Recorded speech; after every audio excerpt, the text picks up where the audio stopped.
All right, Dave. I want to start first to talking about. I sent you an email a couple months ago, maybe, with like 5 rules that I want to start living by. I remember.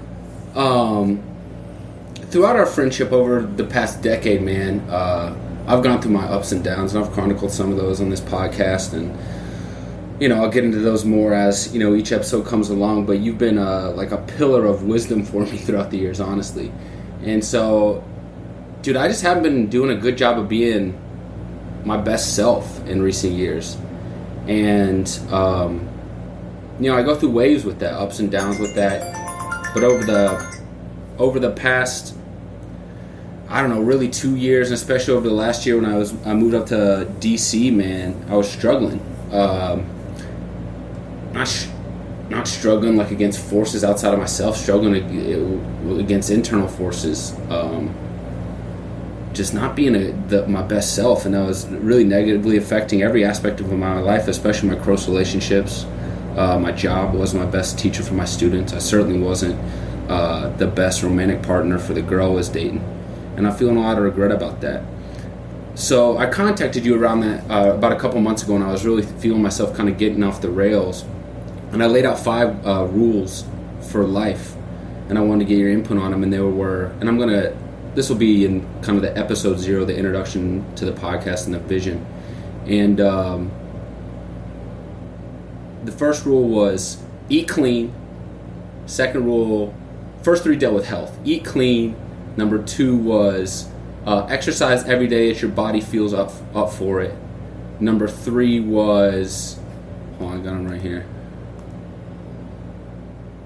Number 3 was avoid intoxicants unless that's like what's going on in a social situation. So don't consume intoxicants like in an independent environment.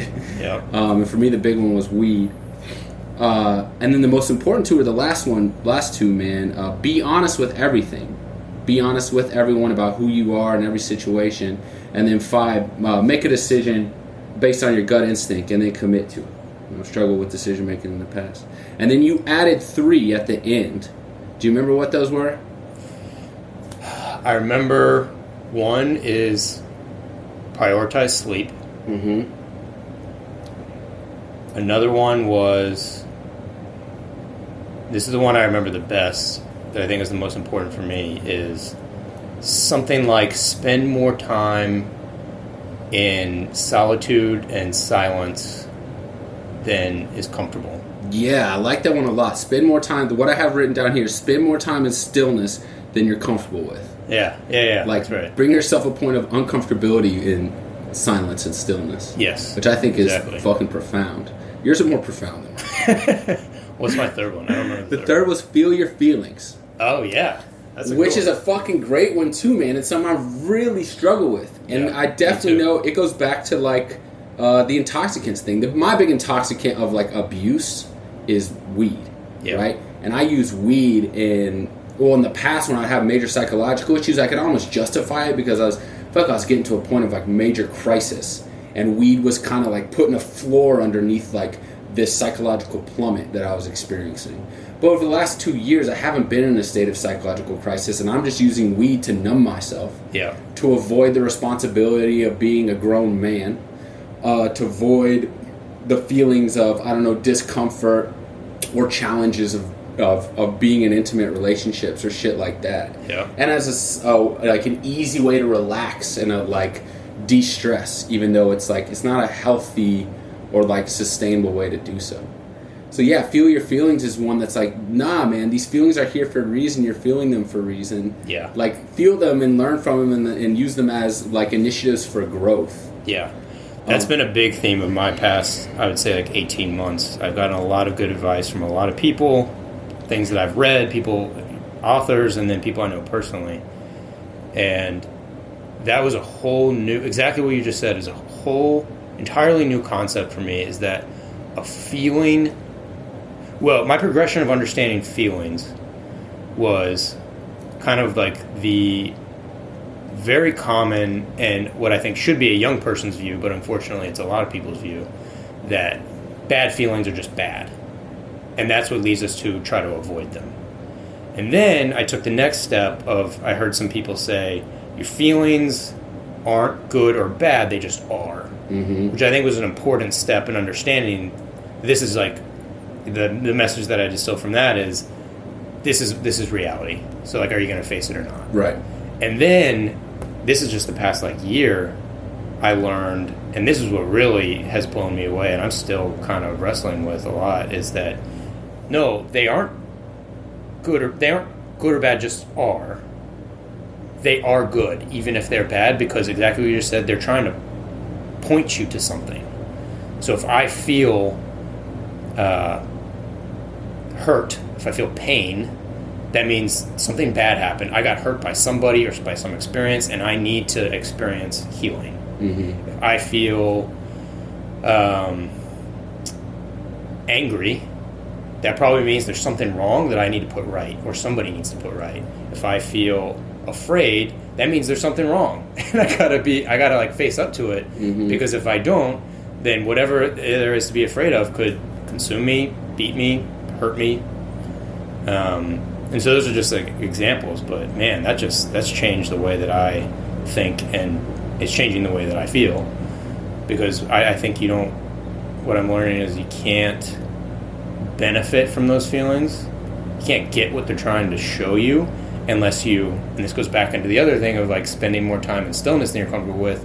That's how you feel the feelings. Like you got to spend that time, figure out what it is you're feeling. Okay, what is this? It's not anxiety, it's fear. Mm-hmm. What am I afraid of? Mm-hmm. What do I need to learn? What do I need to do mm-hmm. to avoid this thing that I'm afraid of, or to deal with it, mm-hmm. or just otherwise come to grips with reality? Yeah, man, and if you avoid them, which is what I've been doing, I feel like for a couple years now, like avoiding these feelings, be they, like you said, I know you're avoiding to put a label on them, but be they negative or positive feelings, man, you're neglecting the lessons that they're there to teach you. Yeah. Like these feelings are signals from your being that either A, you're feeling good, like cultivate more of this in your life, or B, you're feeling bad, so address that issue to mitigate or reduce those feelings, and then, resolve the issue that's causing the negative feeling from occurring. And man, I don't know, this trip has gone really well so far, I've been on the road now a month, and I've made several stops moving up from Louisiana up now to New York City, sitting here in your apartment in the East Village, and things have gone really well until right when I got to about D.C. And when I got to D.C., which was stop before last, that was the place I had spent the past year. And it's not being there just like promoted all of this like very palpable sense of regret and like sadness, because I now associate DC with the place of me not being my best self. And like I said, I've reached out to you, and I remember even at one point dealing once again with weed, man. I remember I reached out to you at one point, like, dude, I need to like make a commitment to you. I don't think I had outlined the 5 rules explicitly in a list at that point, but essentially I had an idea of like what they were going to be, and I outlined those ideas to you, and I was like, dude, I need to make a commitment to you, like someone who I trust above all else, someone whose moral character I have the utmost faith in. I need to make a commitment to you that like I am going to adhere to this. And the biggest one at the time was like, dude, I need to cut back on how much weed I'm smoking, because I'm avoiding reality. Mm-hmm. I'm avoiding negative feelings. I'm avoiding even the feeling of love that I have for the girl I'm dating. Yeah. And like I'm not giving her my best self. And like any sense of dissatisfaction in my life, I'm burying in like a joint or a vape pen now in 2018. So I can just like get on with the next day. But I'm not growing, man. I'm just stagnating here. I'm stagnating. I'm getting through the day, and then I'm numbing myself out at the end of the day, so I don't have to like deal with when I'm in the silence. I don't have to deal with all of the negative emotions associated with. I can just numb myself and wake up the next day and repeat. And dude, I'm so disappointed in myself, and honestly, I feel like almost obligated to sit here and look you in the eyes and apologize. Like, dude, I have done like such a shitty job, even after reaching out to you and like trying to make a commitment to you to like be a better man, to adhere to these rules. I improved, after that, and it certainly was like motivation and inspiration for me to be better, but I certainly fell below the standard that, certainly fell below like the standard that I tried to achieve, which I see you as. I kind of like hold you to like this moral standards, like, dude, I need to like kind of I need to at least attempt to reach Dave's standard.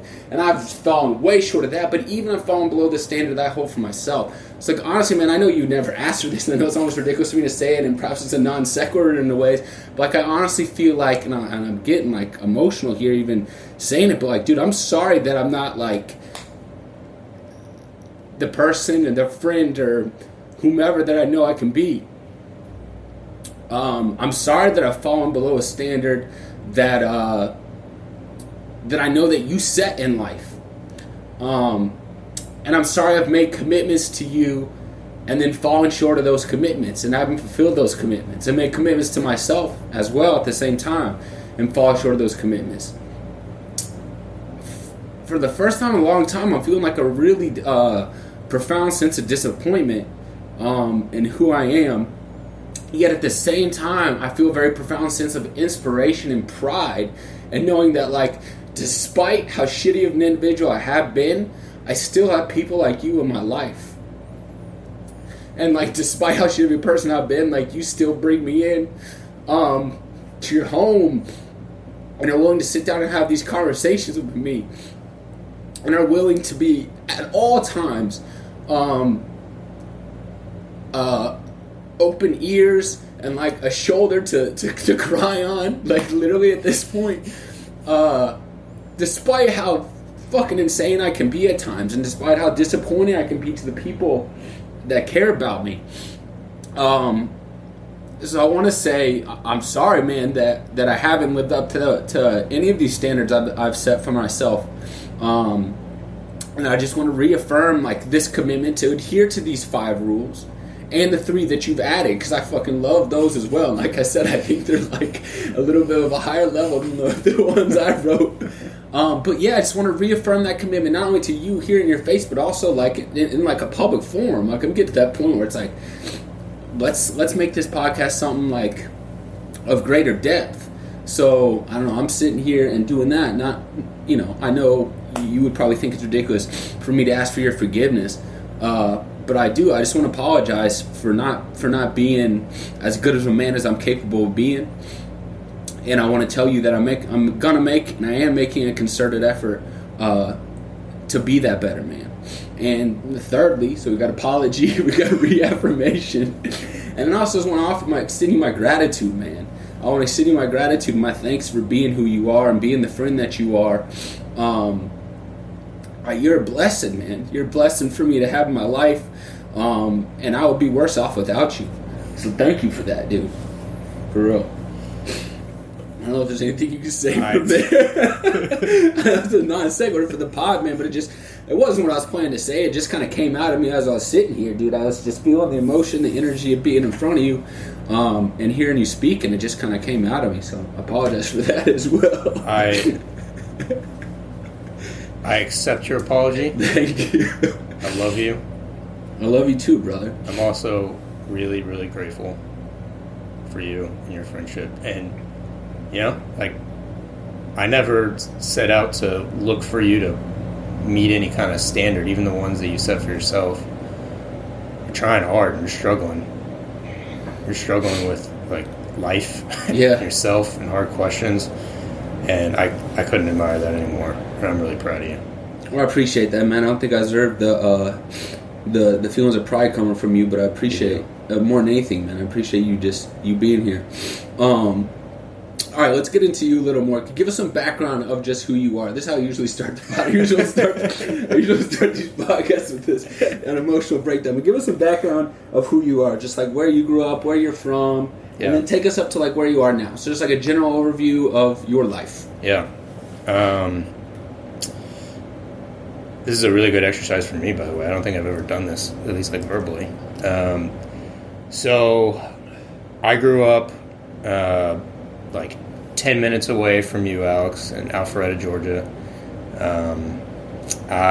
Pretty big family, one of 4 kids and the third of 4 kids. My parents still live in the house I was born in, and great family. That seems trite to say. I can't find a better word than great right now, really. But I mean that very sincerely. Very close with every member of my family. Can you break down the family for us? Like what? Yeah. The members of that household? Yeah. So my parents, Buzz and Debbie, both from Atlanta, still there. Still together, still healthy. Everything's wonderful. Older brother Michael is 30, just turned 35. Older sister Katie is 33. Michael's in San Diego. Katie lives in Montana. She's 2 years older than me. And there's me, and then there's my little sister Maggie, who lives in LA. And we're all 2 years apart. Boy, girl, boy, girl. Six people, a pretty big family. Not a huge house growing up. Like we all shared a room. I shared a room with my brother my whole childhood. 4 kids shared one bathroom. Very tight quarters. Did y'all all get along growing up? Yes. I think compared to most families, like I learned when I started going and hanging out with other friends who had siblings, I realized that we did. I don't think I felt like we did all the time, but we did comparatively. I was always close to my brother. I was always close with both my sisters, and those relationships have really changed and grown and morphed over the years, which is really cool. We were close. It was for such a big family, it was not chaotic, but it was busy. I have a very even keel family. Every single member of my family, I've learned, is extremely level-headed, pretty calm. Everyone's got a good head on their shoulders. So it was we had a busy, all over the place kind of life. And that was the world I grew up in, but not chaotic.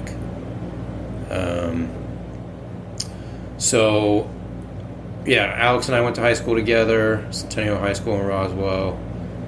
Did 2 years at the Citadel Military College. I wanted to, had military aspirations, but a whole another long story of my life is that I'm blind in one eye. Couldn't go into the military. Yeah, tell that story real quick.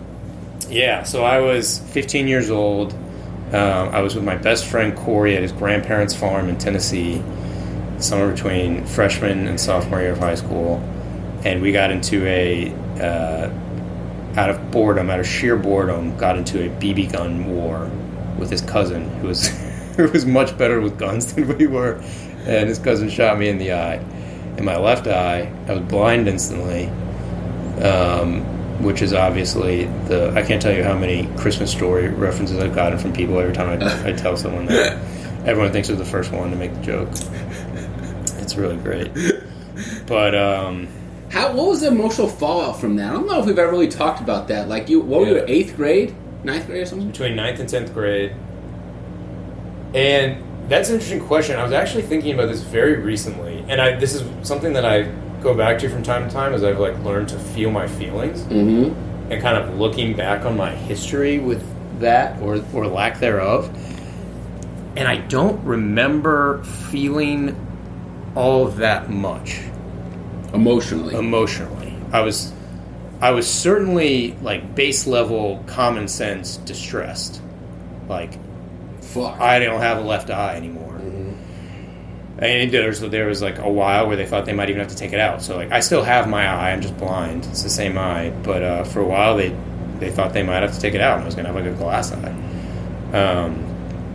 I was upset about that, obviously. I played a lot of sports growing up, and that certainly threw a wrench in my athletic career, which felt like a really big deal at the time.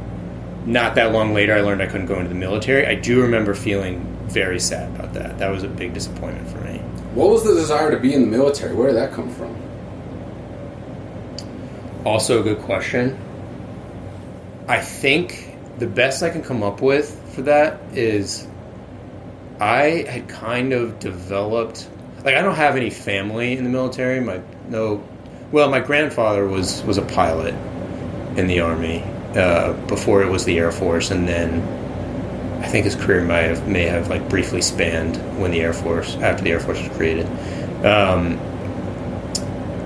But that was long before I was born, so I didn't really have any like family military exposure. I don't think I really knew anyone growing up who was in the military, but something from like, I don't know, the books that I read, the movies that I watched, the things that like really got me going when I was younger, when I was kind of like exploring what it meant to like, what it would look like to grow up and to be a man.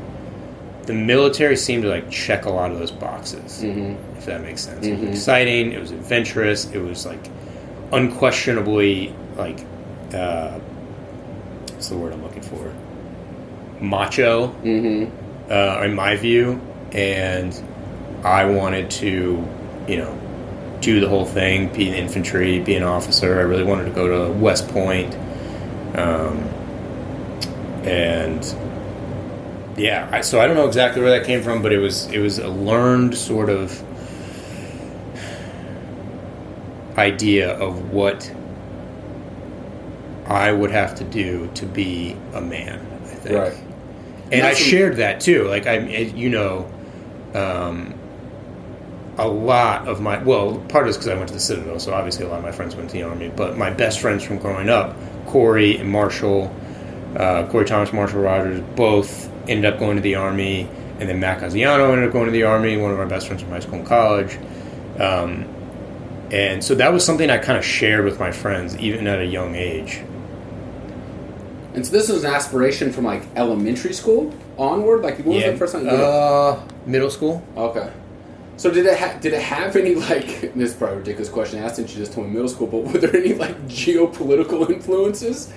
Like, did you, like, have some sort of, like, adherence to, like, country and like, I don't know, fighting a foreign enemy? Or is this, like, a personal endeavor? It was a personal endeavor, yeah. I think there was very little patriotism involved in it. Which, like, I knew other people who felt differently. One of my friends said, like, 9/11 was, like, a big part of his decision to go in the Army. So, like, I want to be, like, I want to do something. I want to be a part of this.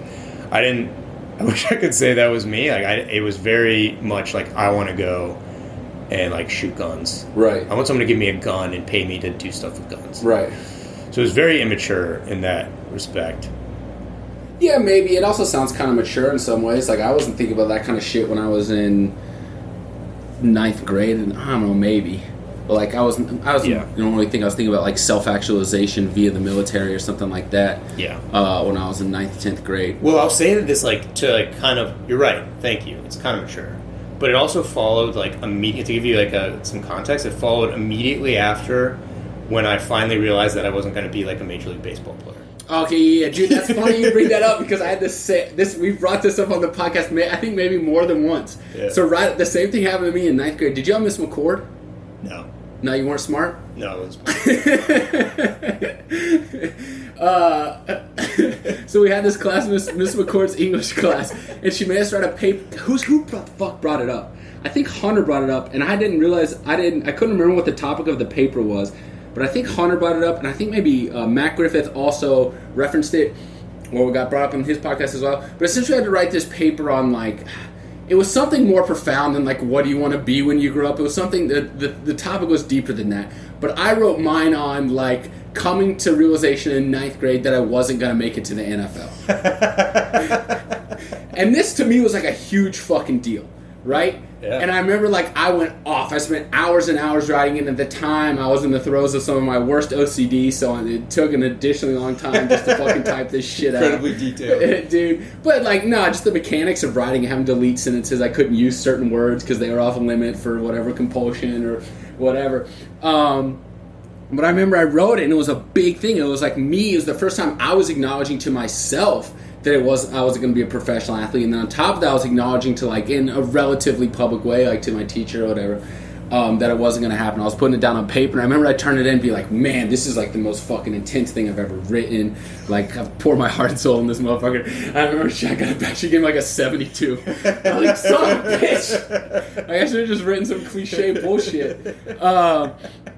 But yeah, that was a big thing for me too. I remember that in high school. That was a big deal for me to come to terms with that. Like, holy shit, I gotta, like, start thinking about, like, what I'm actually gonna do with my life here. I'm not fucking Randy Moss. Yeah. And at the time, I was struggling with OCD too, so it was like a combined thing. Like, fuck, I don't even have the skills right now to like tie my own shoes. How the fuck am I going to support myself? But anyway, sorry. So at the same time, you're coming to terms that you're not going to be, Albert Pujols. Yeah. So military is like the backup option. Yeah, military came next. Yeah. Well, I felt that like profound sense of. I don't remember feeling all that disappointed. I think I kind of eased into the fact that I wasn't going to be a professional baseball player. Yeah. Which, like, I mean, this kind of goes without saying. This is true for 99%. Wait, did you only think you were going to be a professional baseball player after you got the shot in the eye? No. That was long gone. Okay. Yeah. That was long gone.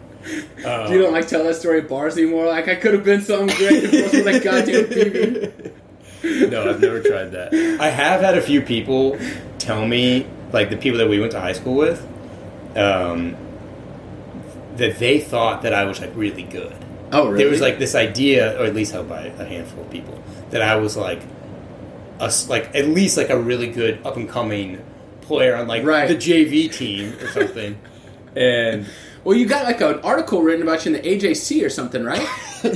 Yeah. So that's probably what it was. I think that's what it was. That is what it was. I think. Like that narrative probably got spun that like this guy was like this hot prospect who was on a one-way track on the fast track to the majors. That was probably the most embarrassing moment of my high school years. When that thing got written? That article came out. I knew it was coming out. My coach asked me, and background for his brief background is, I had this eye thing happen. I didn't play baseball as a sophomore because of that, and didn't think I was going to play again. And then we got a new baseball coach, a Centennial, who liked to have pinch runners. He liked to have just like a fast guy on the team who like knew how to run the bases. And one of the other coaches gave him my name. He asked me if I wanted to come. I'm pretty fast, so I was back on the team for junior and senior year. Right. And all I did was run the bases. I would go in for like the slow kids and the catchers, right, and pinch run. And it was a blast. It was really cool to be a part of the team again. I loved it. It was actually like really important for me. But all I was doing was running bases. Right. And my coach, who wanted to like great guy, he wanted to like honor me, but he also wanted to like get our school out in the paper and like get the program exposure and stuff. He's like, hey, I want to talk to this guy. They want to write an article about it. I thought it was going to be in like the local North Fulton County high school sports section of like a Wednesday AJC paper. Right. And it comes out on the front page of the sports page. And there's a giant picture close up of my head. Really? Yeah. I don't remember all that. It came out, they told like the AJC, we keep saying AJC, it's Atlanta Journal-Constitution. That's the biggest newspaper in Georgia. Right. So I did the interview, and the journalist, writer, called me the day before it was published. Like, hey, just heads up, go get the paper tomorrow. It's coming out tomorrow.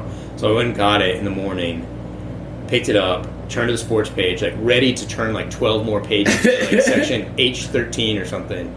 And I saw a giant picture of my face. And I was like, oh no.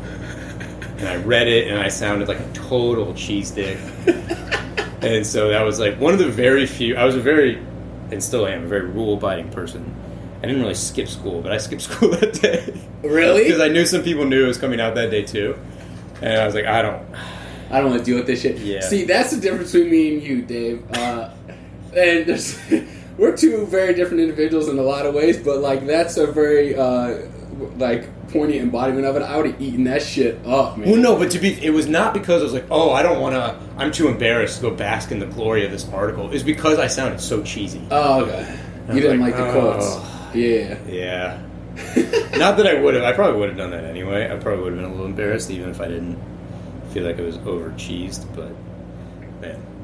Yeah. So yeah, anyway, I think that gave some people the impression that I was like a big upcoming 9th grade stud, which I was not. Right. It was actually probably like a mercy kill kind of thing on my budding sports career. I gave you a convenient out. Plausible, yeah. No one could call me a quitter. So it did significantly impact you, so not being able to go to the military. That probably was an emotional issue. That was painful for me. I remember my dad told me maybe sometime during sophomore year of high school that he called the West Point admissions office and just asked them can can a legally blind and one-eyed person like go to West Point? And I said, no, sorry. And he told me, and I was like, that they hurt. But that didn't necessarily completely deter your aspiration, though, because you ended up going to Citadel. Was that then, you still kind of kept the hope alive then at that point? Were you thinking immediately like, all right, I'm going to go to the Citadel? Because that was because I knew that I couldn't go into the military. Right. At least in any kind of role that I'd be interested. I don't think that I could do it at all. Like maybe if I signed some sort of like back office contract. Right. But so yeah, by that time I knew I wasn't going to go into the military. But and this is something I'm actually impressed by in myself looking back. I really wanted to do something different and do something really challenging and kind of like formative. Mm-hmm. And scary. So I was accepted into Georgia. I was accepted into the Citadel. And I remember it was sometime in the spring of senior year of high school. And I was actually like all set up to go to Georgia. I had like my housing all lined up. And I was just like, man, like this is... I had a sense that it was kind of like a turning point or a potential turning point. And I really wanted to do something different. Mm-hmm. And I'm really proud of that. Yeah, man, that is. I would be proud of that. It's like, I'm not going to completely give up on this dream of mine. Like, there's still an avenue to pursue it to some extent. Yeah. I I've assumed, like, a lot of people that go to Citadel do so because it's like a launching pad into a military career. Right. And for me... And for you knew that wasn't even a possibility. Yeah. So for me, it was a launching pad into just something different. Right. I think. Something self-actualizing, something challenging, something, that could promote growth. That is fucking impressive, especially when you're an 18-year-old, dude. Yeah. So, Thanks. Citadel career. Yeah, so I did 2 years of the Citadel, and first year of the Citadel was like really, it's called knob year. It's really, that's like the hard year. That's where you just like get treated like a non-human being, get treated like crap. And yeah, it was hard. It was like actually really miserable. Mm-hmm. But it was like, it's what I went for. It was like, it was hard. I made some really great friends. I did pretty well. Like by whatever standards you measure success in that year, which is like a pretty weird set of standards. Mm-hmm. I was successful and it was good and I got through it. I hated it. It wasn't fun, but... Were you happy you did it after that first year? Yeah. Okay. I also had reservations about, like, staying there, because after that year was over, it was kind of like, okay, well, I'm not going to the military. I've done this, like, big challenging year, and I had reservations about whether it was a fit academically. Uh-huh. And then the end of the story, which you know, and a lot of people know, it's not a secret, is that at the end of my sophomore year, there's another big moment in my life. I used a fake ID at a party. Take a deep breath, people. This is fucking brutal. You think David's a good guy until you figure out he's a monster. You're going to lose a lot of listeners. You're going to lose a lot of respect for this man. Yeah. Hope you're sitting down. Use a fake ID at a party. It was like a off-campus, like kind of school-sponsored party, and got turned in by a kid in my class for an honor code violation. And like the Citadel is military college, much like West Point or Naval Academy, is like a really, really strict honor code. And turns out using a fake ID is a blatant violation, and so I was confronted about it. Some dude, one of your classmates turned you in, like one of your boys that you're going through this with. I still can't believe that, man. Yeah, a lot of people were upset about it, and I was pretty devastated. Not because, like I said, I was already kind of like, I don't know if this is the place for me, right? But I don't know if I ever would have pulled the trigger, right? So I felt like a quitter, right? So I was not upset about leaving the Citadel, and like honestly, it was kind of like, oh. Okay, so like now I can go to Georgia and hang out with my friends. Yeah, I can like go use a fake ID without repercussions. So I was like, yeah, that was not an issue, but like there's a lot of like shame that comes in getting expelled from school for. Yeah, I guess. I mean, I could see that, especially someone that like of such high character as yourself. But I mean, it's such a stupid fucking thing. It's but like separate from the reality of like you're right. The reality of it is that like using a fake ID just in any real world context does not like amount to this kind of punishment. Right. It was immediate expulsion. It's pronounced. No, so I had to have a trial. Right. And I was allowed to leave. I could have just like disenrolled and left and like skipped the trial, and I never would have been technically expelled. And I actually don't know what that would have looked like on my record, but there's another thing I'm actually pretty proud of. I just decided like, no, I mean I admitted to doing it from the get go, and there was no question that it was an honor code violation. It was right there, black and white. Yeah. I actually didn't know that before I did it, which was, my own fault. But I decided that I wanted to do the trial. I just wanted to like show up and kind of answer the accusation and say, yeah, I did it, and do whatever you're gonna do. And I knew that was like maybe like 90% certainty that it would result in expulsion. There was maybe like a 10% chance that they could decide to give me lenience. Right. And honestly, like, I was really hoping they didn't give me lenience. Uh-huh. Oh, I was split, right? Like, anyway, the point is that, like, the feeling of shame that came with that was not like, oh my God, what a horrible thing I did. It's the charge. It's the pronouncement. Mm-hmm. Like, you are an honor code violator, right? And you are heretofore expelled from a public college, right? That was pretty rattling, but going and doing the trial went a long way in kind of like redeeming that experience. Yeah, it was actually pretty cool. Yeah, man, and once again here, like, two ways in which we differ completely. I had the similar situation in college. I was arrested twice for underage drinking. Once again, like, two crimes on each of our parts that, like, aren't tantamount to, like, I don't know, some sort of, like, major violation of human morality. But, like, the rules are rules, and we knew the rules, and I got arrested twice for underage drinking. I won't go into details. I may have gone into details already, and I'll probably will at some other podcast. But both of them are bullshit events that happened, right? I was 19 at one point and 20 at another point, and I had been consuming alcohol. I wasn't even, like, fucked up. It wasn't even like I was stumbling through the streets. It was both just, like, freak circumstances. One, I was walking back with a girl, and she, like, fell down because she was so fucked up, and the cops were driving by at the time. And that was the only reason that they even came. Yeah, she'd fallen down on campus, and the cops saw. Yeah, I'm, like, literally trying to help her up and get her back to her crib, and the cops saw that and came up with, like, clearly she had been drinking, asked me if I had been drinking. I was like, yeah, I've been drinking. Like, all right, throw the cuffs on him. And then the second time was, I think we talked about it in Lenny's podcast, I was coming back from Lenny's fraternity house at like 3 a.m., walking past the SLC, the like biggest... after the tech game. Yeah, after the tech game, Thanksgiving junior year, walking past the SLC, which is like the biggest building on University of Georgia campus, and someone had like attempted to break in right when I'm driving past it. It's like all these alarms and shit are going off, and I'm like the only person standing outside of it. All these cop cars swarm. They're all like searching me for what I've stolen or whatever.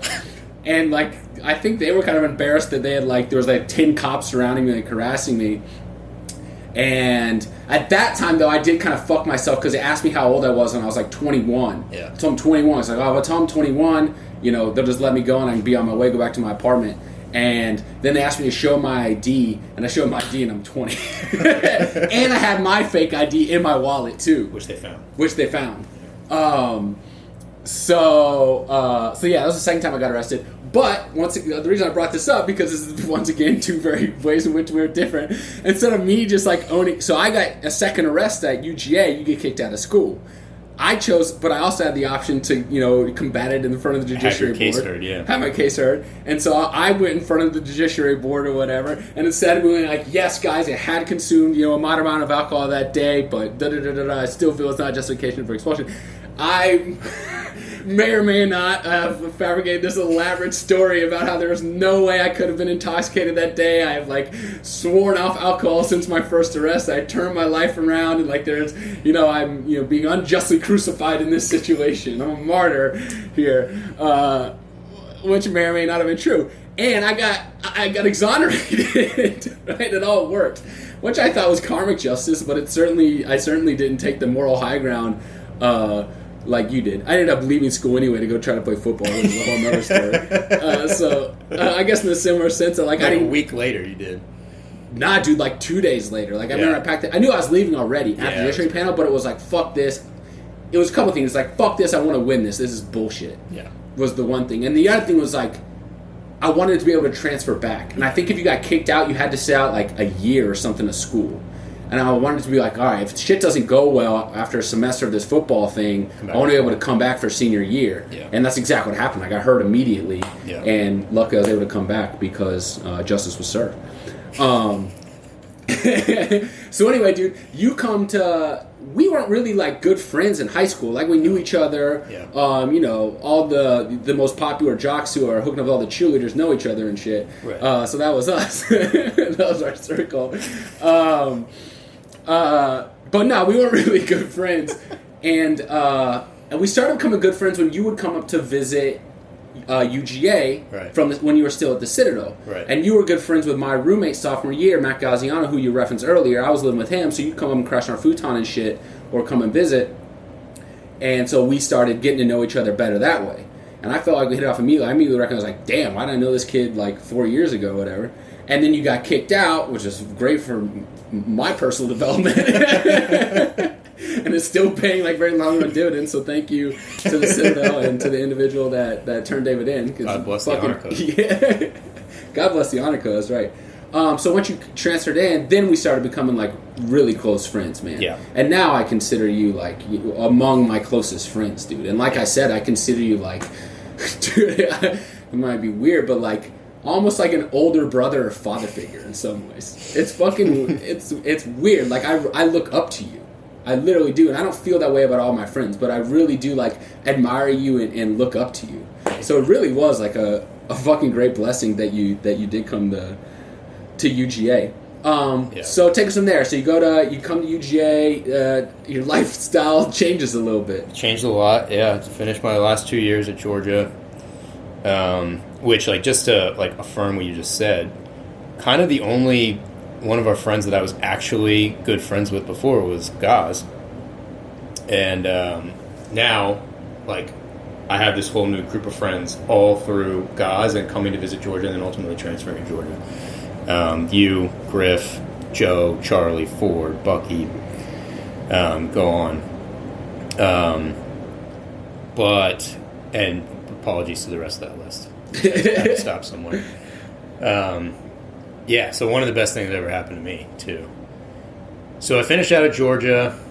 You and I were in the same program, the International Affairs. Yeah, that's true. So that's another reason why kind of because we had like his academic, the shared academic experience of studying international affairs together. Yeah.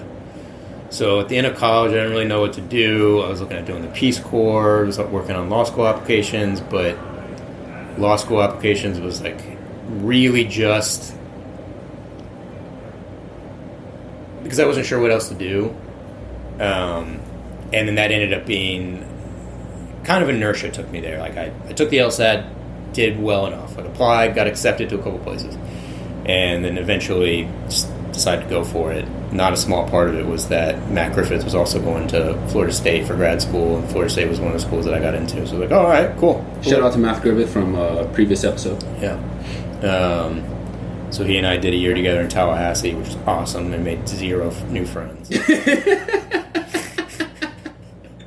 That is actually cool. The one phase of my life. I kind of like picked up friends from every major phase of my life: high school, Citadel, Georgia, and then there's a gap in Tallahassee, Florida, and then there's like law school in New York and work. So I love you, Matt. And then my life changed pretty drastically. I did well at Florida State my first year. Found out transferring law schools was a thing, and applied to a bunch of schools. The best school I got into was NYU here in New York. And yeah, that's kind of like shaped my last. That I graduated from there and transferred there in 2011. Graduated from NYU in 2013, and that's really shaped my last 5 years. I think my last 5 years would be incredibly different if I had stayed at Florida State. I'd be working in like Tampa or Jacksonville or maybe Atlanta. Yeah, probably Atlanta. Yeah. What was the impetus for law school? What were you thinking at the time? I was thinking. That's a good question. I think, and I kind of made reference to this earlier. Mostly, I didn't know what else to do, and it seemed like it would be important enough. Okay, dude, I'm glad you said that because I had my friend Jordan Phillips on. He's the last interview I did actually in DC, and he did law school at American, and now he's doing medical school. So he like barely ever practiced law, and then now he's in medical school.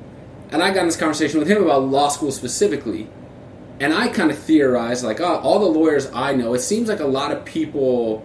Well, first off, all the lawyers. I don't know any lawyers who are like super gung ho. I love being a lawyer. I'm so happy. Sorry to say it. Like, I'm so happy I made this decision. I love what I do. I hear a lot of people saying, like, law school was awesome. Like, I learned so much. It was a great experience. Yeah. But, like, my life is a fucking grind right now. It's brutal.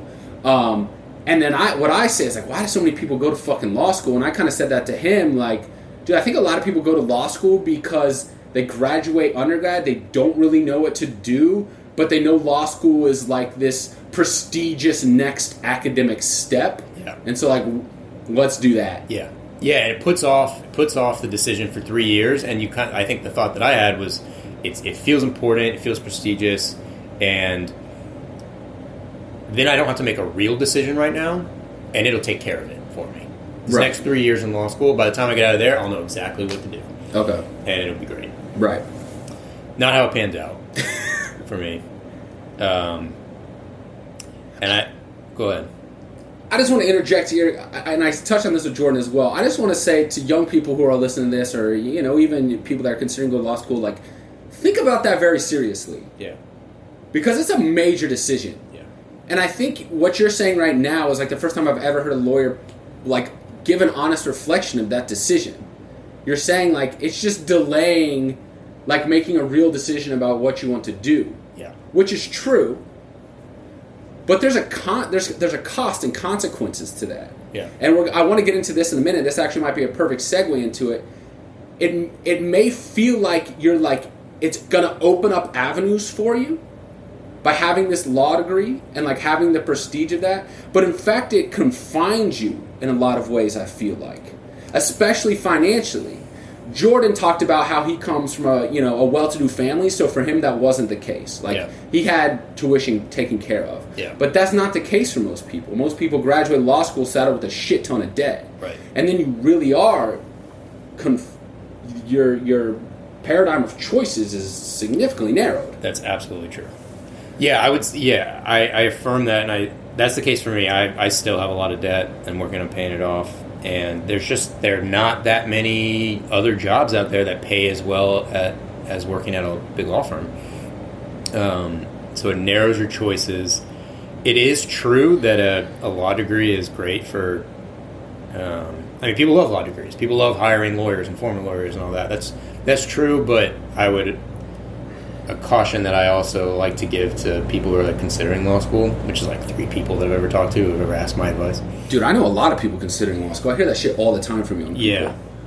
Well, like what I kind of try to convey is like, yeah, it's a good thing. I love law school. I even like being a lawyer. Like I'm not miserable. But the idea that it's going to open up a ton of doors and you're just like, your law degree is basically your golden ticket to the world. It's certainly not that extreme, and even though it does open up a lot of doors, it's a lot more complicated than that, I guess. Is the right. point. Is the point. Yeah. So I want to get into. I want to get back to like professional aspirations and things like that, and being a lawyer. But we're on this kind of topic of confinement of choices, and we got into this conversation yesterday. And I don't know if you remember specifically how you got into it, but I'd like you to kind of kick it off. We were talking about, you explain what you were saying about like choices being confined, and most people having this notion, especially in the United States or in the Western developed world, that like the world is at our fingertips, and we can do whatever we want.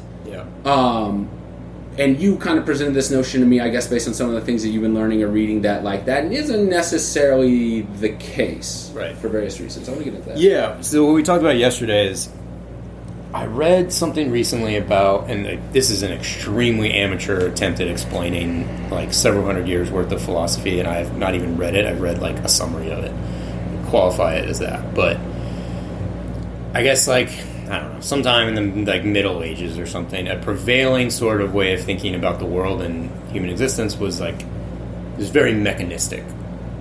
That whatever happened was not the product of human decisions and free will, but it was whatever happens is how it had to happen. This is we're just as individuals in the world, the natural world.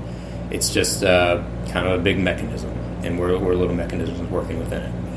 Like free will is like not actually that big of a variable in the human experience. Yeah, I mean you could just I think you could distill it that way. And I read that. And I realized I had a very adverse reaction to that, which was like, no, obviously that's not true. And then I realized that how modern of a reaction that is when I read the next thing. This author who was kind of summarizing it anticipated my objection, my very modern objection, and said something along the lines of, and this is what Alex and I were talking about yesterday, it's a modern idea that, like you said, like the world is at our fingertips and free will is the ultimate. We determine our fate, our actions. It's all free will. And he responded to that and said, "Okay, maybe." And he wasn't really advocating for like the mechanistic worldview either necessarily, but he was saying, "But think about if you have this conception of your free will. Think about just how narrow your choices actually are." And, like, I wake up, and this is what I said to you yesterday, Alex.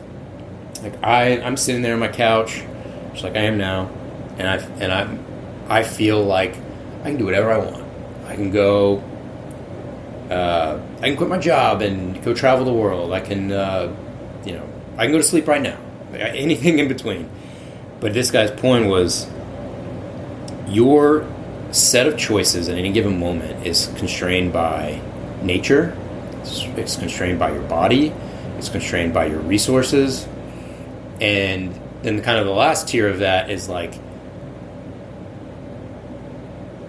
maybe you could phrase it as like it's constrained by yourself. Mm-hmm. Like, there are a lot of things that I could do right now, but I'm not really thinking about this whole universe of options of things I can do right now. Like, most of the time I'm thinking about like, all right, do I want to eat now or do I want to eat later? Do I want to like, watch a movie tonight or read a book? Mm-hmm. Do I want to like practice law for 5 more years or 10 more years? Mm-hmm. Like, these are very narrow ranges that even my limited imagination will give me. Mm-hmm. And then you go to the other tier of like, I can't choose to fly, can I? Right. Can't choose to do a lot of things because my money constrains me. So that is, I think, just like a really interesting kind of check on our conception of free will, and it's a little bit sobering if you put some thought into it. Yeah, it's kind of a pessimistic view of reality, and I don't know if you touched on it at all, but it seems like our like that confinement of choices may be influenced by like kind of the momentum of past humanity. That it's kind of like we're being carried. The choices that are presented in front of us today are a result of like the experiences of everyone that came before us. And this notion is like a significant reason, not the only reason, but a very significant contributing factor to why I want to do this podcast. Yeah. It's this notion of what I call the assembly line life, that essentially from the dawn of humanity to today in 2018, we're essentially living the same kind of life, right? And it goes right in line with what you were saying to me yesterday and what you're outlining here on the podcast right now, that like we're all living, for the vast majority of the world is living on this very narrow pathway, and there's really not much deviation from that pathway in modern times or in the past. essentially everything is kind of boils down to like being born, being educated in some capacity, learning to like fend for yourself and take care of yourself. Then at some point you reach a point of independence where you no longer are relying on your parents and you fend for yourself on your own. Then it's a matter of developing skills or a means of providing sustenance to sustain your life, survival.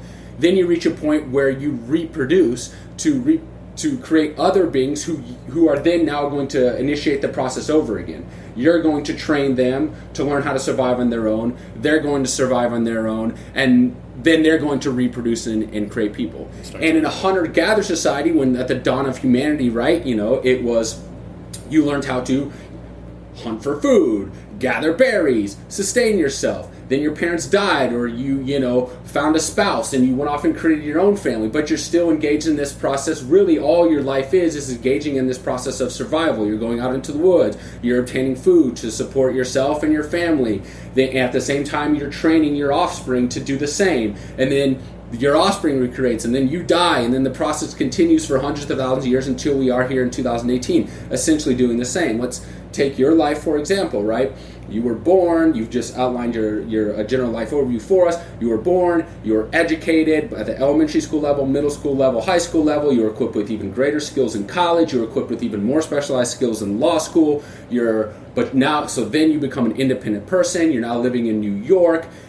But the process is still kind of the same. You're not going out into the woods to like hunt a caribou and bring the meat back to your family or gather berries and like sustain yourself. But your process of hunting and gathering is going to a law office, and you're exchanging the time that you're spending in your law office for the food that you now just get delivered to your box, which you stick in a smaller box that keeps the food cold so you can eat it. Yeah. At a general structural level, the process is still the same. Right. Instead of living out in the woods and going hunting in the forest, we live in boxes and instead of hunting, we labor in other boxes and exchange that time for ourselves. Right. The economy's changed. The economy of it has changed. Yeah. And when I term that the assembly line life, because to me, when I look at it objectively, I see like we're all like produced in this factory. That's birth. Like that's the birth factory, and we're spit out from the factory, and we're this little widget, and we're put right on the assembly line, and we go through the education part of the assembly line process. And at each step along the education line during our child rearing or the rearing phase of our life, we stop at little factories along the way. The elementary school factory, the high school factory. If you're fortunate enough, you go to the college factory. And at each of those factory stops along the way, you're equipped with like more specialization to the little like widget gadget that you are. You get like different skills. You become a little more advanced, right? And then if you're fortunate enough to become a really fancy gadget in college, then you go off and maybe the assembly line then expands a little bit and you do have a couple more options. The assembly line maybe forks a little bit and you can go a couple different directions. But essentially all the directions merge and it's kind of the same thing. You're just going to end up getting a job in this economy and exchanging your time and labor for the resources to sustain yourself. And then, especially based on the experience of the people that we grew up with, it seems like as soon as they leave the college, the super special factory, when they're equipped with the specialized skills, they immediately get put on the path, the assembly line path, where it's like you are then attached with another gadget. And you and that gadget together create other little gadgets. So at the same time that you're hunting and gathering in the woods, in this case laboring away in some box, you're also now reproducing other little gadgets who you are then going to turn around and put them on the path of going to all the little factories to gain their specialized skills. Then they're going to go to university and get hooked up with another gadget of the opposite sex or same sex or whatever, and they're going to reproduce other little gadgets. And it's like, fuck, is that really what life is? I had this notion that we were going to go to college, we were going to get equipped with all these skills, and then when we got out, college was going to be the end of the assembly line, right? Mm-hmm. We're going to leave that factory, and now we're real boys, we're real men. Now the world's at our fingertips. We're going to step out of the college factory, and we're not no longer gadgets anymore. We're people, and we can go wherever. Yeah. But I haven't seen that really from anyone. Yeah. And I've attempted to find my own path along the way and off the assembly line, but really I've deviated a little bit, but kind of stayed in that same line. And so part of this journey I'm going on of literally quitting my job, ending my relationship, although kind of involuntary based on my fucking behavior that we kind of addressed in the beginning of the podcast, Ending that relationship, leaving the city I was living is my efforts. Like, okay, I'm leaving the box. I feel like I'm on the assembly line, and especially in Washington, D.C., in that job, in that relationship I was in, I feel like, holy shit, despite all of my like rhetoric to the contrary, I'm about to be right on that same assembly line as everyone else. So I'm going to leave everything. I'm going to start hopping on buses and just exploring around. And in the past, I think I had this like pretentious notion that it was like I was judging people for being that way. But at this point, it's me just like throwing up my hands and being like, dude, I had some notion of what adult life was going to be. And it was going to be one full of choices and like unlimited opportunity. And I'm seeing that's not really the case. I'm seeing that everyone's kind of making the exact same choices. And that doesn't resonate with me. There's no way I can just stay on the assembly line. For me, doing this podcast, going on this journey, bouncing from city to city, and potentially, we'll see in the next couple of weeks, continuing this journey down into Latin America, doing this kind of reverse Che Guevara motorcycle dyer's journey down to Argentina, is like my attempt to be like, dude, I think there's something off the assembly line. I'm on the assembly line, I'm like on that like moving sidewalk, and like off the assembly line I see nothing but darkness. I don't know anything that's out there, and I don't really have anyone in my sphere of influence to like shine the light into that darkness off the assembly line. But there's no way I can just stand here with everybody else. I need to hop off this motherfucker and at least like try to get my own flashlight and see what's out there. And there may be absolutely nothing. I don't want to say chances are, but let's say there's a very good chance that I'm just going to end up right back on the assembly line in a few years, starting a family, living a very traditional life, and all that's going to have happened is that I'm just, now everyone up that was, you know, like within my age group, the people I grew up with, are now farther along the assembly line, and all I've done is just taken a more circulatory route to get to the same point as everyone else. Mm-hmm. But there's no way, there's just this like, this bubbling like yearning to jump off the assembly line. I have to get out there into the darkness and see if there's anything else out there, if there's other ways of living life, if there's other ways of gaining self-actualization, of gaining, I don't know, for lack of a better term, enlightenment, of obtaining happiness for this brief time that we get to spend spinning around on this tiny globe circling the sun at zillions of miles an hour. Like, there's got to be something else besides just gathering my berries in the forest, sustaining myself, and then reproducing, and then teaching that kid how to gather berries in the forest, and then reproducing, and we die. Mm-hmm. Like, there's got to be more out there. I don't know, something of creativity, maybe just the experience of exploration. So that's like really what is really inspiring this process. But at the same time, that notion that's inspiring this effort of mine is also equally inspired by this notion of I have no idea what the fuck is going on. I have no answers. So what I want to do is sit down with people like yourself. I want to sit down first with people I know and whose opinions I respect, and like talk to them about how they're living their lives, how they think the best way to be a happy person is. And like I'm sitting down with people who I trust and I respect and whose character like I believe in, and I just want to talk to them about how they got to the point of like being these awesome people, because I feel incredibly fortunate to have awesome people in my life. That was a long fucking monologue, but I wanted to lay out that outline and this notion of the assembly line life.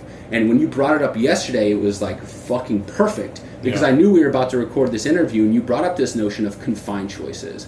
And so I want to like challenge people to like question that, to recognize, and maybe you think the assembly line life is great and like you're totally happy there. We have people in our lives who I know are, and I'm not judging that at all. If you are in the very traditional assembly line, working a 9-to-5 job in a cubicle and coming home and turning on Netflix with your spouse or not with your spouse or whatever, and you're happy, dude, that's fucking amazing. Yeah. I'm a constantly dissatisfied person, so in my book, like, you're winning. Yeah. But I want to challenge people to, at the very least, like, observe. Like, okay, am I living this life? Am I making these decisions because this is truly what I want to do? Because this is truly what I'm inspired by? Because this is truly what I'm passionate about? Or am I living this life because this is what everyone else is doing? This is what everyone for thousands of years before me has done, and I'm just being carried by the momentum of humanity? Yeah. I think it's possible that there's more out there. I think there's possible that we can, like, take a next step as a human race and, like, maybe not obliterate the assembly line altogether, but at least like construct some new tracks to like explore different directions. So anyway, I think that there's something I thought of that makes me think of is kind of going back to historical philosophy. Is one of the responses, however many hundreds of years ago, to that sort of mechanistic worldview, and kind of this tension, which is really kind of what we're talking about between determinism and free will, is that we are in fact acting mechanistically, and we are day-to-day surrendering our free will, and we do not exercise, I don't remember who said this, I'm not even going to like try to cite it, but we are not exercising free will until we use our reason, which is what for this person was that word had a very specific meaning. It was a very pregnant word, not just like rationale like we would normally use that word. And that's what I think of when you talk. It's kind of like you could apply that to your assembly line metaphor, and until you stop to think and look around and question, you're just on the assembly line, right? And you're just going to keep going. And what you're doing is exercising in this thinker's formulation, your reason, right? Yeah, and that's all I want. That's all I want people to do. Just because I want people to do something doesn't mean that they should do it, or it doesn't mean that their life is illegitimate because they're not doing it. But I don't know. I would like to see more people do it, and I know just me personally, there's no way I can live a satisfied or fulfilled life without doing that, without questioning it, without taking a step back and observing what the fuck is going on in reality, and like making an attempt to explore other things. What do you think the need? So there's a need there that you're describing, that you're getting at. This urge to figure out, is there another way? Can I get off the assembly line? There's a need that needs to be met. Where does that come from? Yeah. And I don't expect a specific answer, but like... No, I've thought about this. I haven't thought about this as much as I've thought about like the whole assembly line metaphor or whatever. But I've thought about this because it scares me too to think about this way, because it's scary to like try to live life in an entirely different manner than everyone else, because there's not like a recipe for how to do it. There is a recipe of like going to college, getting a job, getting married, having kids, buying a house, saving up for retirement, da-da-da-da-da. That's a very explicit recipe for how to go about life. Yeah. And it seems to be working for a lot of people. So it's scary to like buck that trend. And so I do wonder a lot of times, like, dude, what the fuck are you doing?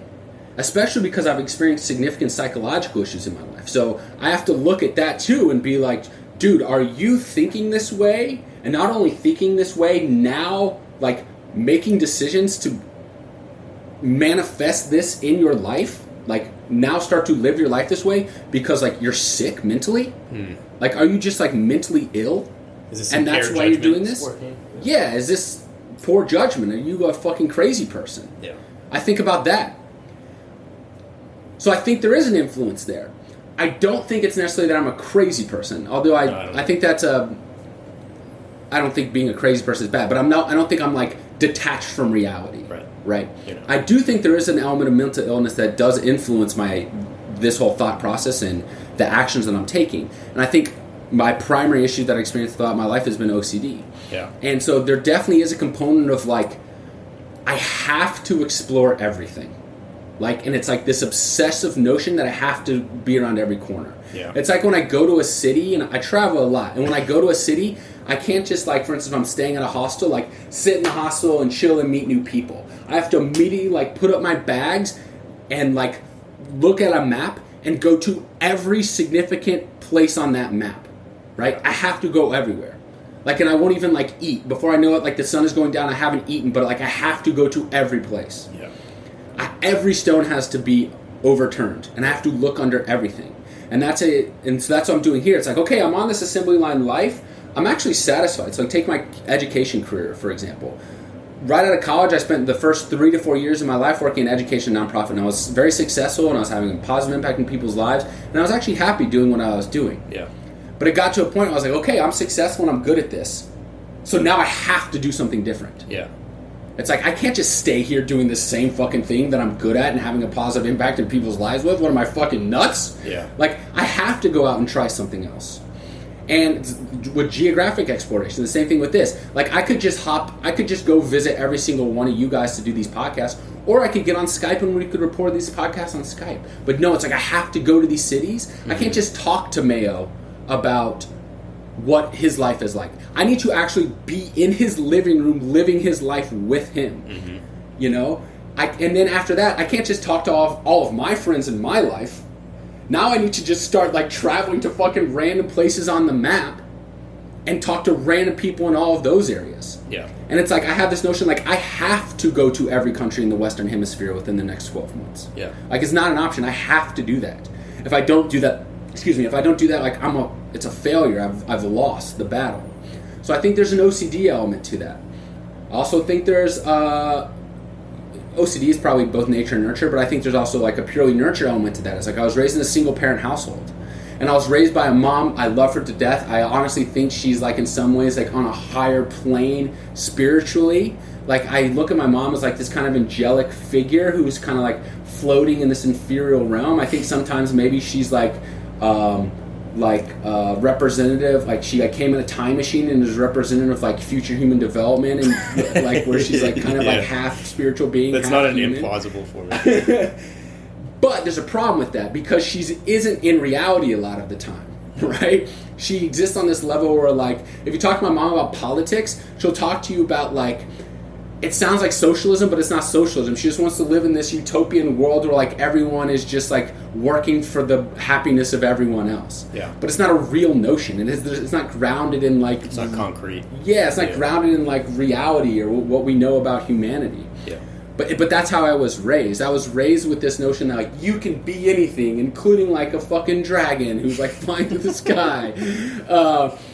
But that's great. That expanded my mind. That gave me the idea that like go out and explore and be everything. And she never like placed any constraints on us. The only constraint my mom ever placed on me in my life was when freshman year I was minoring in Spanish, and after my first, I got a B. The only B I got freshman year, and I called my mom. I was like, I'm gonna drop Spanish. I don't enjoy it, and I got a B. It's fucking up my GPA. I want a 4.0. The only time she's ever put structure on where like told me I had to do something was like, no, you're not dropping Spanish. Yeah. It's the only time she's like, no, you're doing this. She told me, do whatever the fuck you want with your life. She always guided me, like, do something to help people. And so I didn't have this paternal figure that was like, I was not an undisciplined child. I was very well behaved. So were all my sisters. We didn't have any, like, behavior problems or got into any trouble. But, like, in my adult life, I've gotten into plenty of trouble. Right?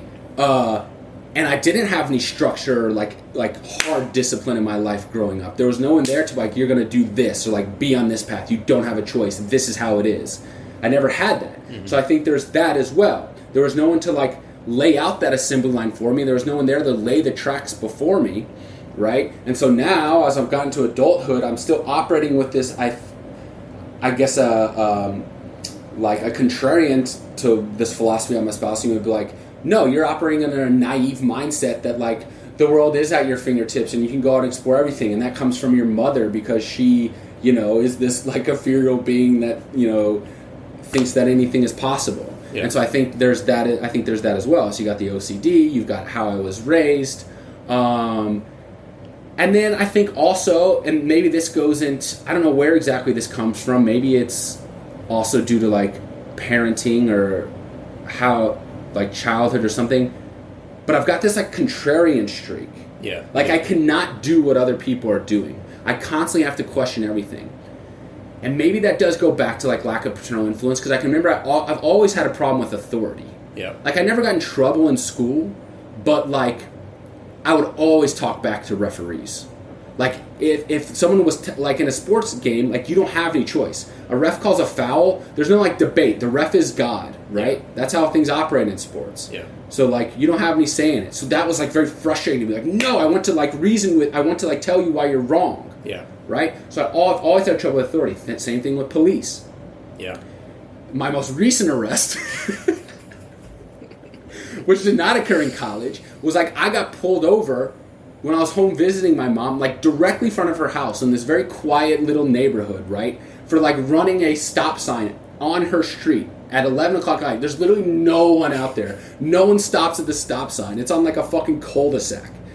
and the cop pulls me over in my mom's driveway. So I was like, what the fuck are you, like, really? This is police work? Like, this is what you're doing right now? Like, you are, like, disrupting my life. Now you're flashing lights into the house where I grew up in, where my mom and sister are sleeping. Like, really? Yeah. This is your effort to make the community a better place?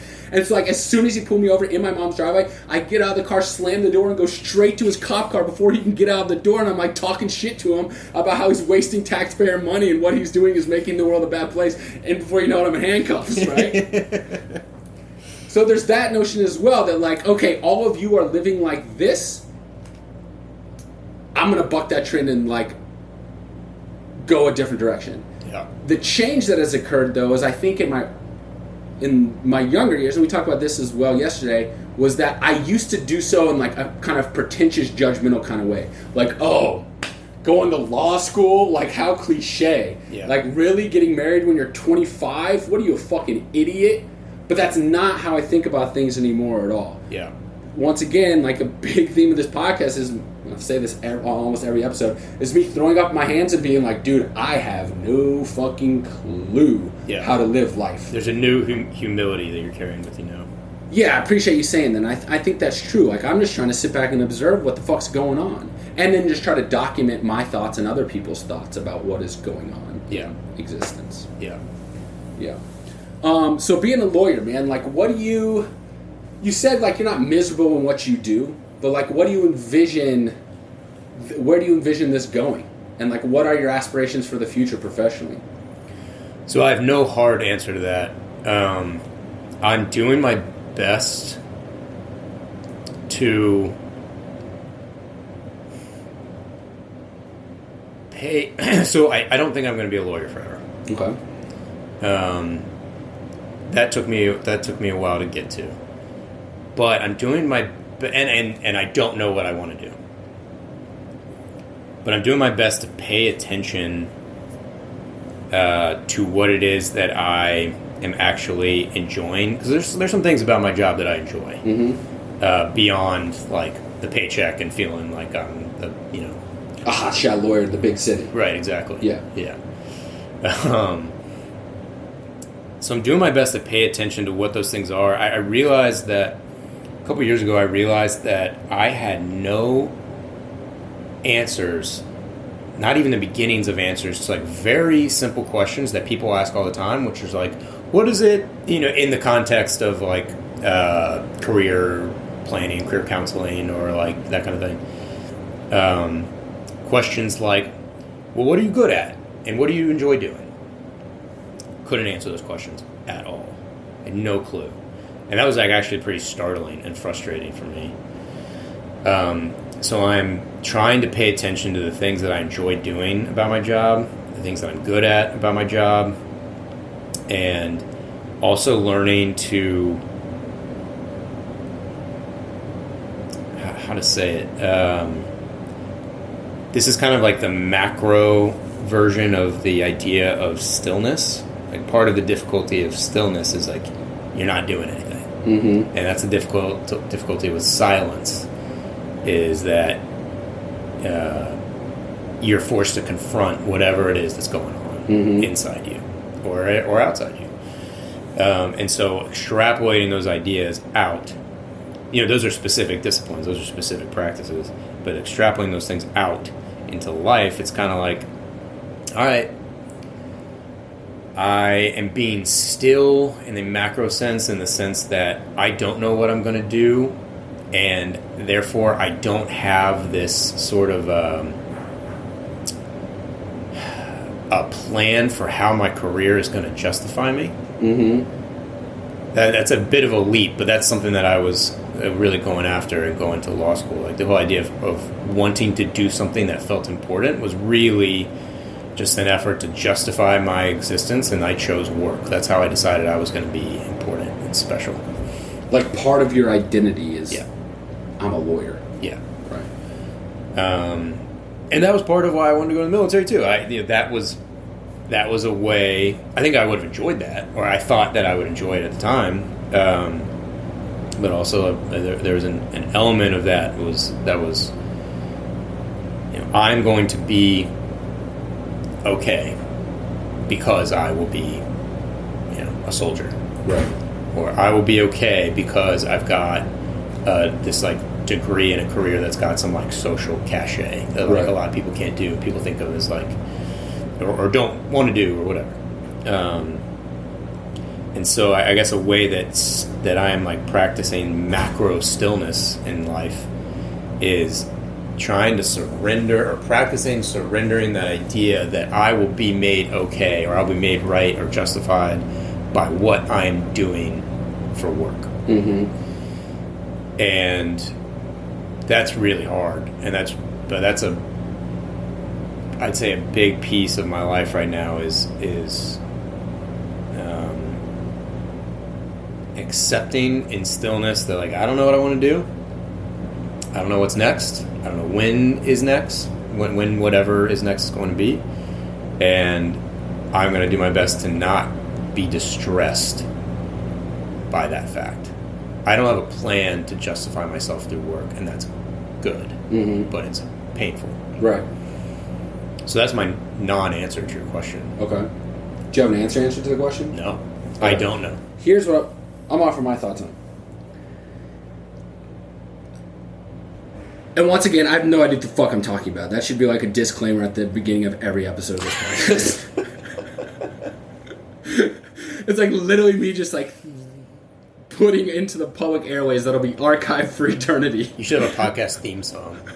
Yeah. That's that. It's like that. Just have someone write you a jingle. Yeah, I can do that. This is me. This is what this podcast is. Like me spitballing my thoughts right now in 2018 as a 30-year-old man.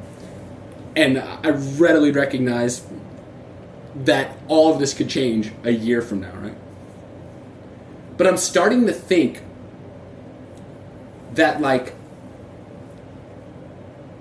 it's a shame if you're not, like, using your brain, your intellectual capacity to, like, earn money professionally is obviously, like, what most people do and is an awesome thing.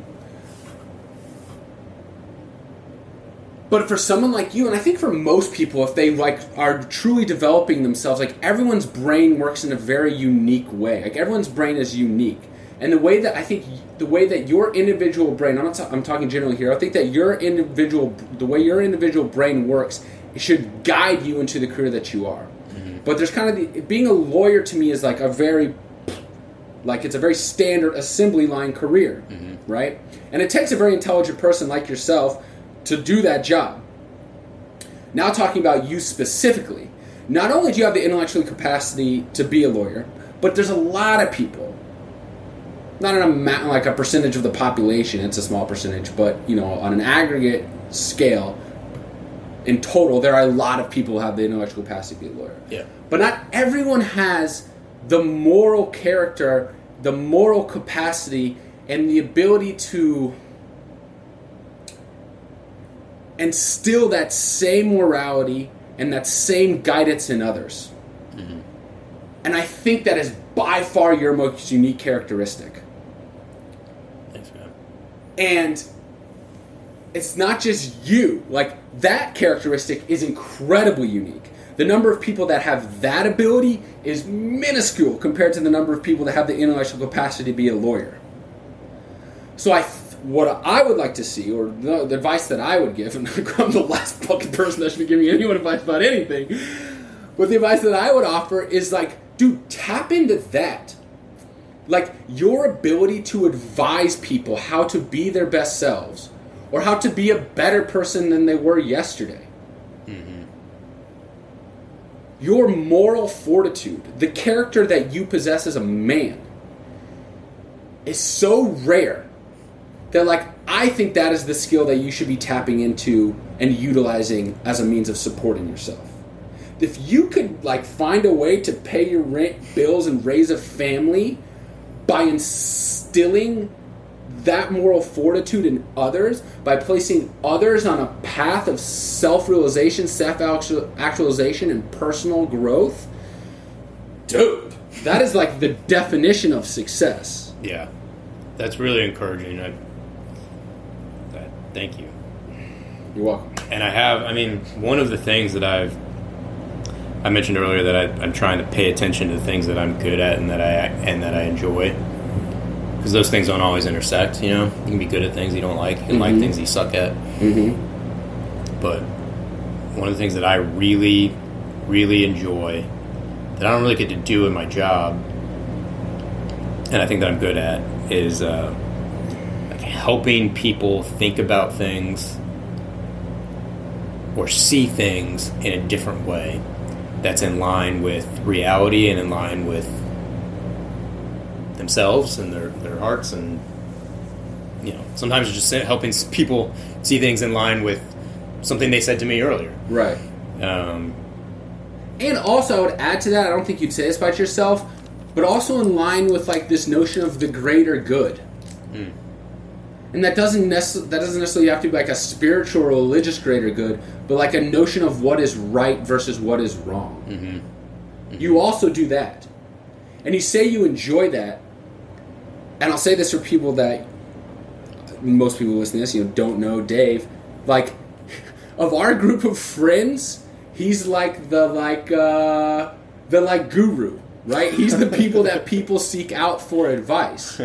And that means something, dude. Like, if you're seeing that people are coming to you for that kind of advice, like, that means that you're good at it. That means that people respect you, and that's a skill that can be utilized on a broader level.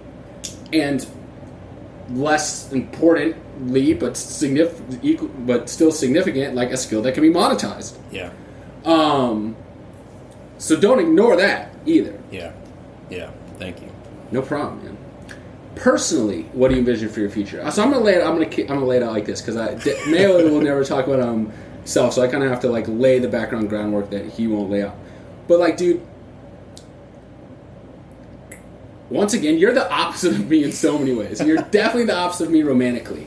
I have this sick yearning for self-actualization via attention from the opposite sex, but not like meaningful relationships. And I think that goes back to the fact that I was raised by a mom who I have a very close relationship, who loved me dearly, and I have two sisters who I'm very close with, who I love dearly and who love me dearly. And so I've always had this very deep maternal feminine connection. Like, I've never had a void of like feminine connection. Yeah, because you've had it, you value it so much. Yeah. But I don't seek it out. Right. But what I do seek out is like a sense of self-satisfaction, like by like sexual and romantic attention from other girls. Yeah. But it's like a quantitative thing almost. It's much less so in recent years, especially because in the last few years I've met a girl who like I really do love and respect, and like not for the first time, I've had relationships with other girls in the past, but my most profound experience of a girl who I'm like I look at you, like I admire, like I look up to her in a lot of ways. Yeah. Unfortunately, like this sick notion, and maybe it isn't sick, maybe I shouldn't say that, it gets sick when it negatively affects other people, right? This like when your promiscuity affects other people. But I still haven't entirely abandoned this like kind of desire to like go on the hunt for the next girl that I'm going to hook up with. Yeah. Right? And that's been an issue in this past relationship, and I've done a horrible and a very immature job of like managing that, and like still kind of adhering to this notion of like I need like more and more notches on my belt. Yeah. And it's very immature, and something I'm really trying to get away with, or not get away with, get away from. Excuse me. And I really want to keep doing it. This man is a Freudian slip. You're the exact opposite. You seem wholly satisfied, like, with who you are. And like I said, like in this very guru, like Zen-like way, that like you don't need constant attention from the opposite sex. And like I said, I don't need it either. Like, I don't need the desire for a relationship, but there is something within me, like I don't feel fulfilled. I feel like I'm less than if I'm not like accumulating more and more like frivolous relationships with girls. But dude, I look at you and I'm like, dude, of all of our friends, I mean, I think all of our friends are like good-looking dudes. They're all smart dudes. They all have good sense of humor. They all like have good jobs and shit. I'm by far the most like degenerative of all of our friends. But even me, like, I have a master's degree and I'm a teacher and shit. Like, I pay my bills and taxes, kind of. But I look at you and I'm like, dude, this dude is fucking, like, very handsome. He's fucking NYU educated, like, hotshot Manhattan lawyer. He's incredibly principled. He has, like, this incredible poise and, like, quiet, kind of sexy, stoic charisma about him. Like, why isn't this just this dude crushing chicks on the reg, like, all the time? Like, if I were this guy, I would be busting nuts, like, every night of the week. Like, what is that about you? Like, you don't date a lot. Yeah. Well, I do now. Well, okay, so we're getting that into a second, but, like, Yeah. throughout the time I've known you, you've had the ability to, like, essentially be, in my opinion, be with basically any girl you want to. Yeah. But you've never, like... Sorry, I didn't mean that to be an affirmative, like, oh, yeah, I do. You're acknowledging my recognition. Yeah. You're not acknowledging my opinion. It's like, that's what I see. I'm like, dude, this dude could fuck whoever he wants. Or, like, be with whoever he wants. Let's put it in more Mayo terms. Like, what is that? I think there's a lot going on there. Part of it is principles and, like, the way that I was brought up. Sorry. Principles. Using your word about me. Principle schmincible. No, just the way that I was... Part of it is the way that I was brought up. Or, like, I brought up in a very religious family, Christian family, and I still am. And so that's part of it. That's just something that I view, for better or for worse, right? Like, some of it is like, don't break the rules. Don't be a bad person. Right. Do it right. And that's not really all that good. Like, probably saved me from, like, some bad situations, but, like, that's not kind of heart level goodness, right? That's not good because it's like, it's not like genuine to who you are. You're just like following a rule that's been told to you. Yeah, it's almost like out of fear more than anything. Right, I feel that way about most organized religion. Yeah. And, like, I work with, like, I've done a lot of education nonprofit work, and in that world, there's, like, a lot of religious people, and I always kind of, this is bad, but I always kind of, like, look down on them, and I'm like, dude, you're not in the game for the right reasons. Like, I'm out here trying to save the world because this is what I believe in. You're out here just trying to avoid going to hell. Yeah, right. And that's not, like, that's how a lot of people think, like, avoiding hell, avoiding just the general condemnation of being a bad, quote, bad person, or wanting, like, the affirmation of their family or whoever their, like, religious influences are. And that's really unfortunate because that, first of all, like, we won't get into, like, theology or too deep into spirituality, but, like, that's not what Christianity teaches us about being a good person. That's not what Christianity teaches us about righteousness.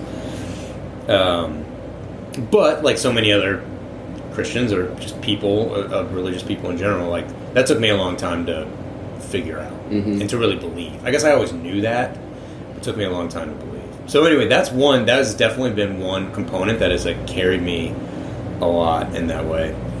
I would say beyond the, like, sort of moral, and by the way, I group the moral into, like, religious, spiritual, and then the kind of morality that doesn't require any kind of religion or spirituality, right. Like, just, like, being a generally good person in the West, like, right.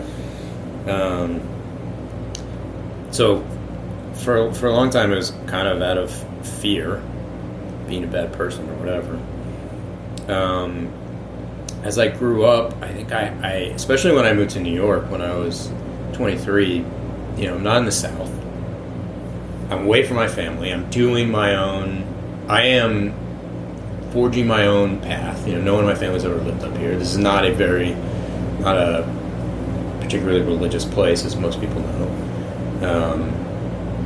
And, well, it is and it isn't, but it's certainly not the South. It's certainly not the Bible Belt. And I had to do a lot of exploring because, like, I did feel that urge. I was single, I was here, and it's like, I felt kind of what you're describing. Like, man, that would be really affirming as a man to, like, be regularly reminded that I am desirable. Exactly. It's a regular affirmation. That's you put it better than I did. It's a regular reminder that like you're a desirable, attractive individual. Yeah, exactly. I'm a man. I'm good. People like me. They want to be with me. Women want me. I'm sexy. Like whatever. Yeah. And then also like you said, like the hunt. Like you probably get the same like dopamine release from like hunting. Right. You succeed. Literal hunting animals. Yeah. Yeah. You succeed in something challenging, and the act of seduction, and that's a very, very appealing, intoxicating. And I really had to wrestle with that. Like, why not? And first of all, I don't want to I don't want to paint myself as like too rosy. Like, this is a very honest podcast. You're a very honest person.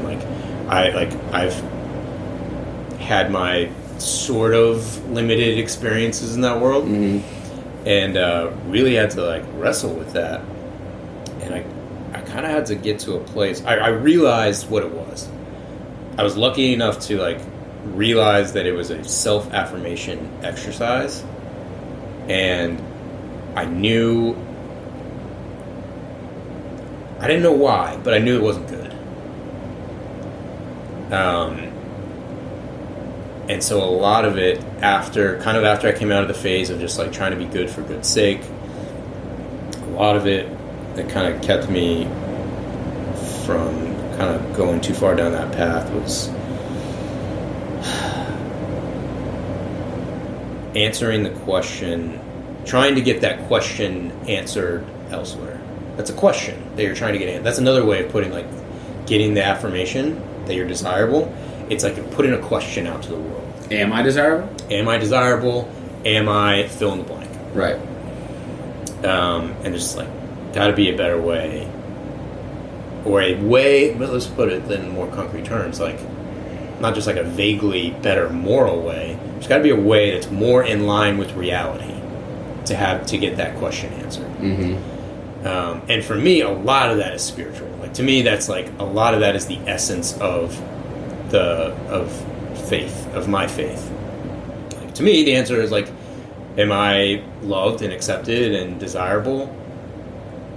The answer for me, it comes from God, right? Like, yes, I made you. I made you. I love you. I want to be with you. And like, furthermore, I sent my son to die for you. Like that's the Christian's answer. And that's not easy to accept, like just off the bat, especially if that's what you grew up hearing. Right. So that's another big part of the answer for me, which again, I guess comes around to spiritual. And then I guess the last piece of it is learning to be alone in a way. I moved to New York on the heels of a breakup, like my only long-term relationship at that point. I really dated a girl more or less through college and like the beginning of law school, and then I moved to New York and felt rejected, felt really hurt. And that was a big reason that I started to feel the need to get this affirmation. Like, I was always seeking affirmation in the relationship, wasn't getting it. Ultimately, got the ultimate rejection, like, no, I don't want this anymore. And so I wanted to find that acceptance from women.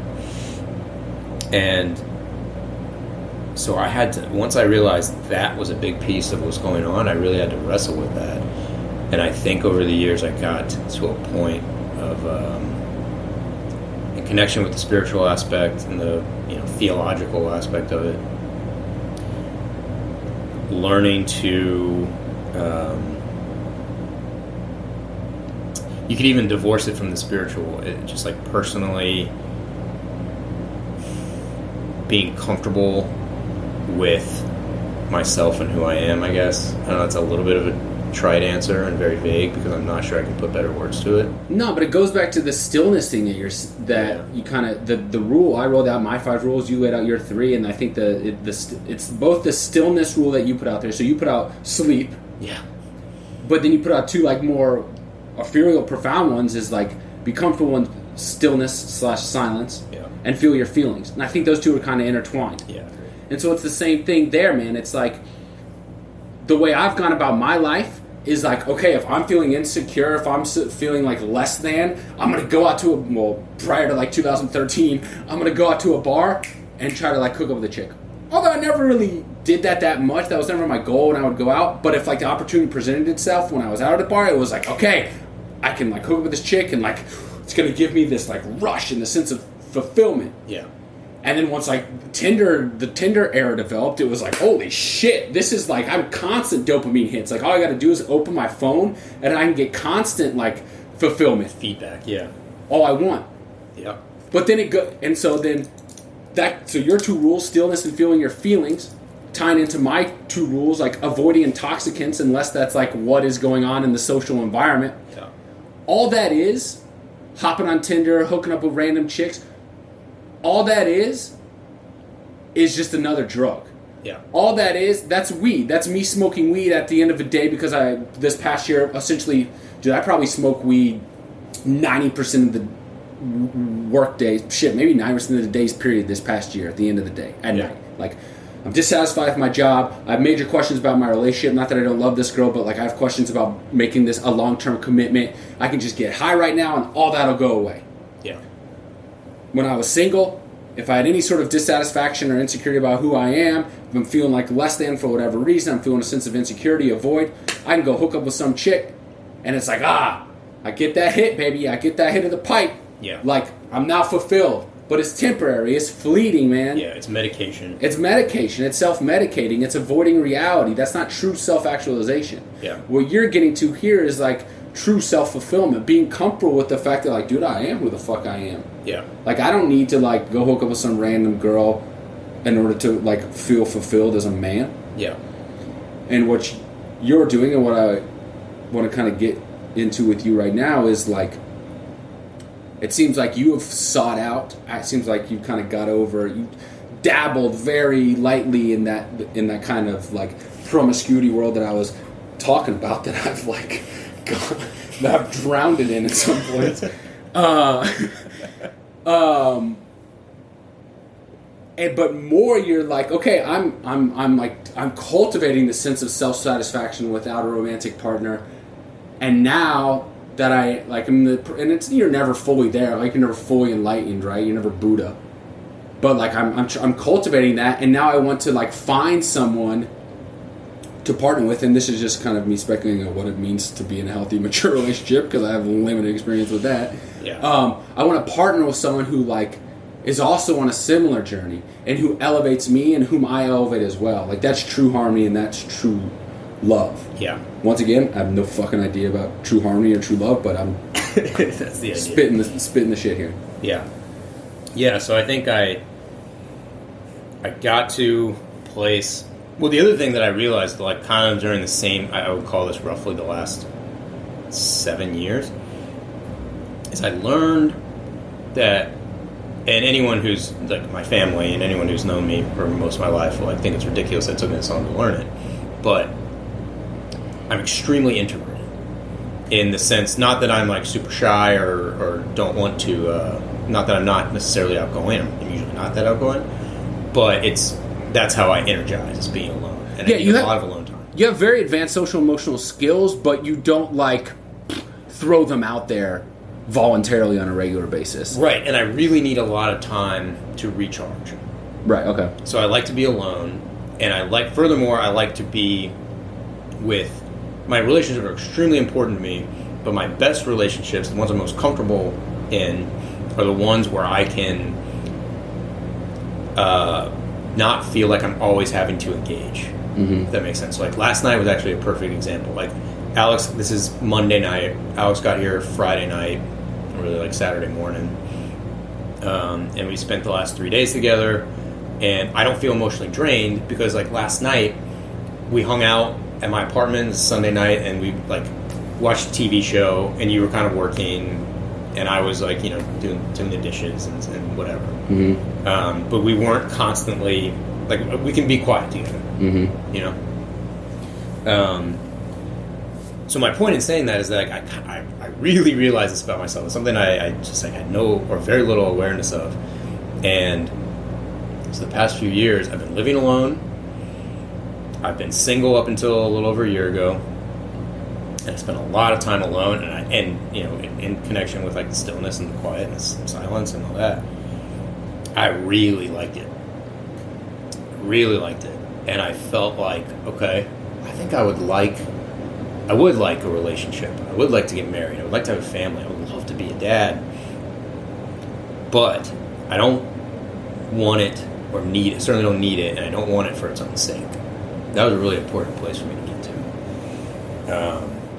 So like didn't need the when you say, sorry to interject, when you say I don't want it for its own sake, like do you mean like I don't want it because like that's the natural next thing to do? Yeah. Like kind of going back to my assembly line thing, that's like the next step on the life path? That and more. I know a lot of people who really, I think, had an earnest desire to be a husband and a father. And it doesn't have, like, in some cases, it can, you know, look suspiciously like, well, that's what I'm supposed to do. But then there are definitely some cases where that, like, they really had that desire. They really wanted it. And I've got some, like, great friends who got married really young and have a bunch of kids and really, really wanted that. And I didn't want... I only wanted it if it was good, if that makes sense. Right.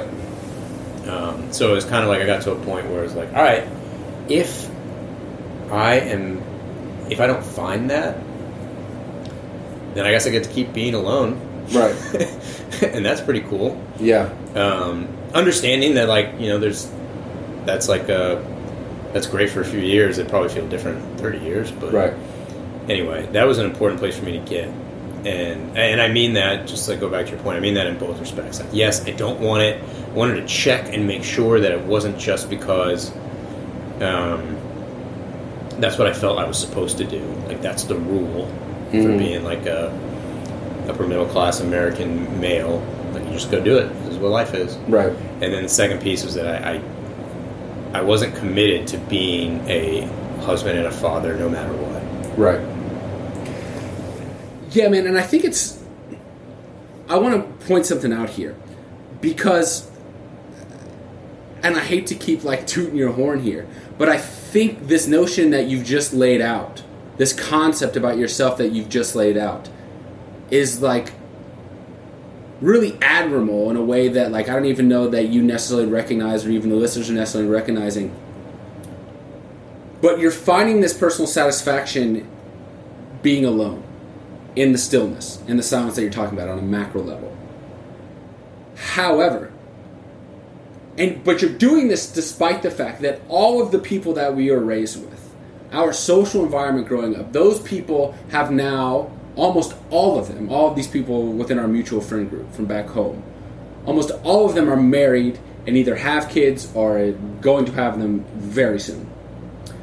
You are even more extreme in that case. Because, like you said, you were raised in a religious household.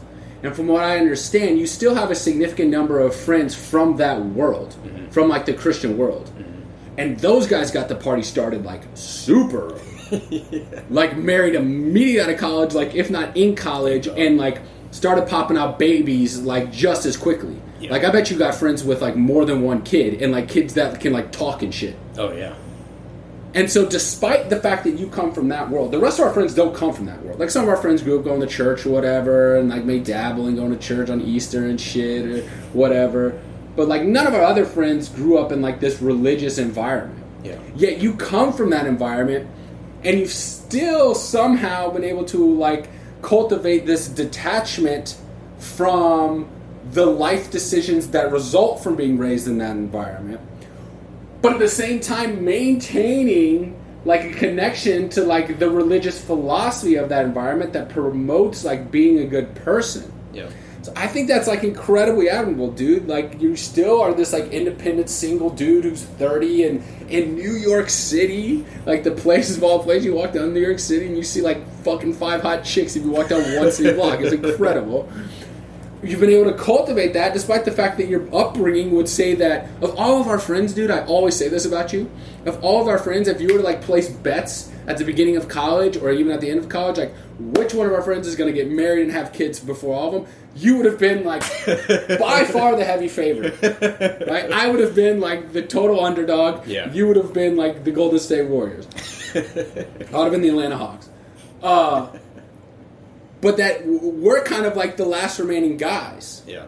For two totally different reasons. Once again, I hate to keep drawing like the comparison to how different we are, but it's like I'm single and childless because like I'm a crazy person to a large extent. And then maybe there's a little more like, I don't know, philosophical underpinnings to it. Maybe there are some like principles that guide it as well, but like it's because I'm a contrarian and I'm out there. I'm like an eccentric weird guy. You are well, you're not single anymore, but you have been single, and like you're an unmarried man who's been single for the vast majority of his life, of his adult life,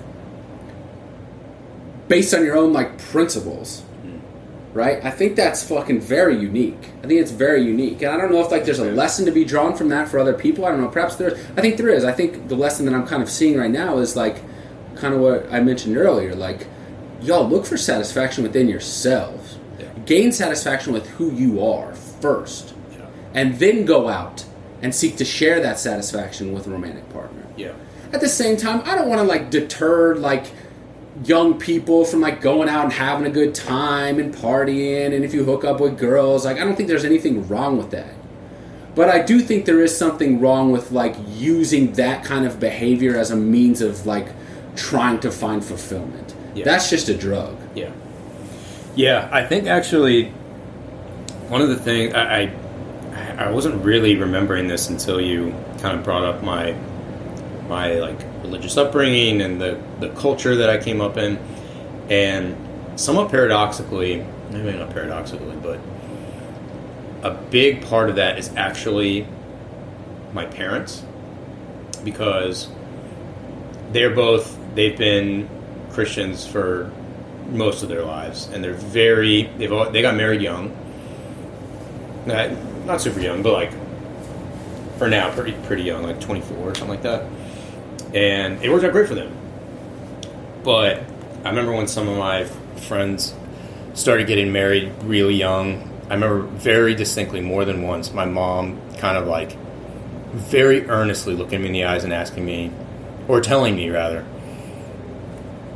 you know, you don't have to do that. She's like, do you feel, and then she asked me, like, do you feel pressure to do that, or like that's what you're supposed to do? And luckily I didn't, and I was like, no. And she said, good. Like, I got married young, and it's been great, and we're very lucky. But that should not be the most important thing, and that is not like what will justify you. Dude, that's amazing. Amazing. I'd never heard you say that before. Yeah. That's a fucking profound thing to say. Yeah. And really, it's kind of, I mean, 4 kids, only one is married, and in my family, and so that's kind of borne itself out. Totally. And luckily, we're again really lucky to have that from my parents. Yeah, man, that seems like the best of both worlds, because I have strong opinions against organized religion in a lot of ways, and I want to get you on the podcast again to like kind of get into theology and shit like that. I want to table that for now because we're getting the 2-hour mark here. But I think that's like the best of both worlds. Mm-hmm. And I guess that's kind of the path that I was on, and probably the path I would have stayed on if I had a dad. Well, it wouldn't have been my dad. If I'd had a different dad that was like my mom, I probably would end up in a very similar situation as you, because ironically enough, I was actually raised in a really religious household too. Yeah, it was a little different because my mom is I don't know if she really identifies as a Baha'i anymore, but she was a practitioner of the Baha'i faith, a member of the Baha'i faith throughout our lives. You know, this faith believes in essentially the unity of all religion and the ultimate unity of humanity, right? Which is very much my mom. But I was raised in that. I was brought along to the events that were associated with that, the quote-unquote church services, not a church, but, you know, the Sunday services that are associated with that, the prayer gatherings at people's houses on a bi-monthly basis or whatever that are associated with that. So I was raised in a religious household. I was raised in this notion that God exists and this notion of heaven. Not the notion of hell at all, but like the notion of you should be a good person, and there is a creator and all that kind of shit. But probably because, once again, like I said, my mom left it very open for all of us.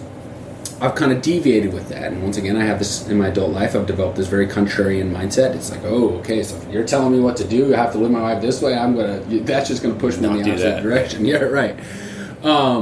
But I think the way that you've gone about it, it sounds like your siblings have gone about it, is like the best way. Because the biggest issue I have with religion is like how it manifests itself in people's adult lives. It's like, I think it's beautiful for kids to have religion because it like teaches them morality and how to be a good person. I don't like scaring kids into thinking like you have to be good or you're going to burn in hell for eternity. I think that's fucking horrific. Yeah. But like, I think having religious principles in a child's upbringing is a beautiful thing.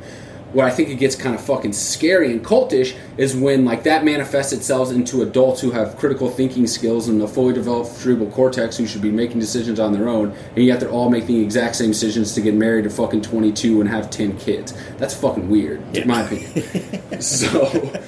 But in your case, it's like you were raised with these principles. These principles have carried you into your adult life. They've allowed you to develop into this very principled man.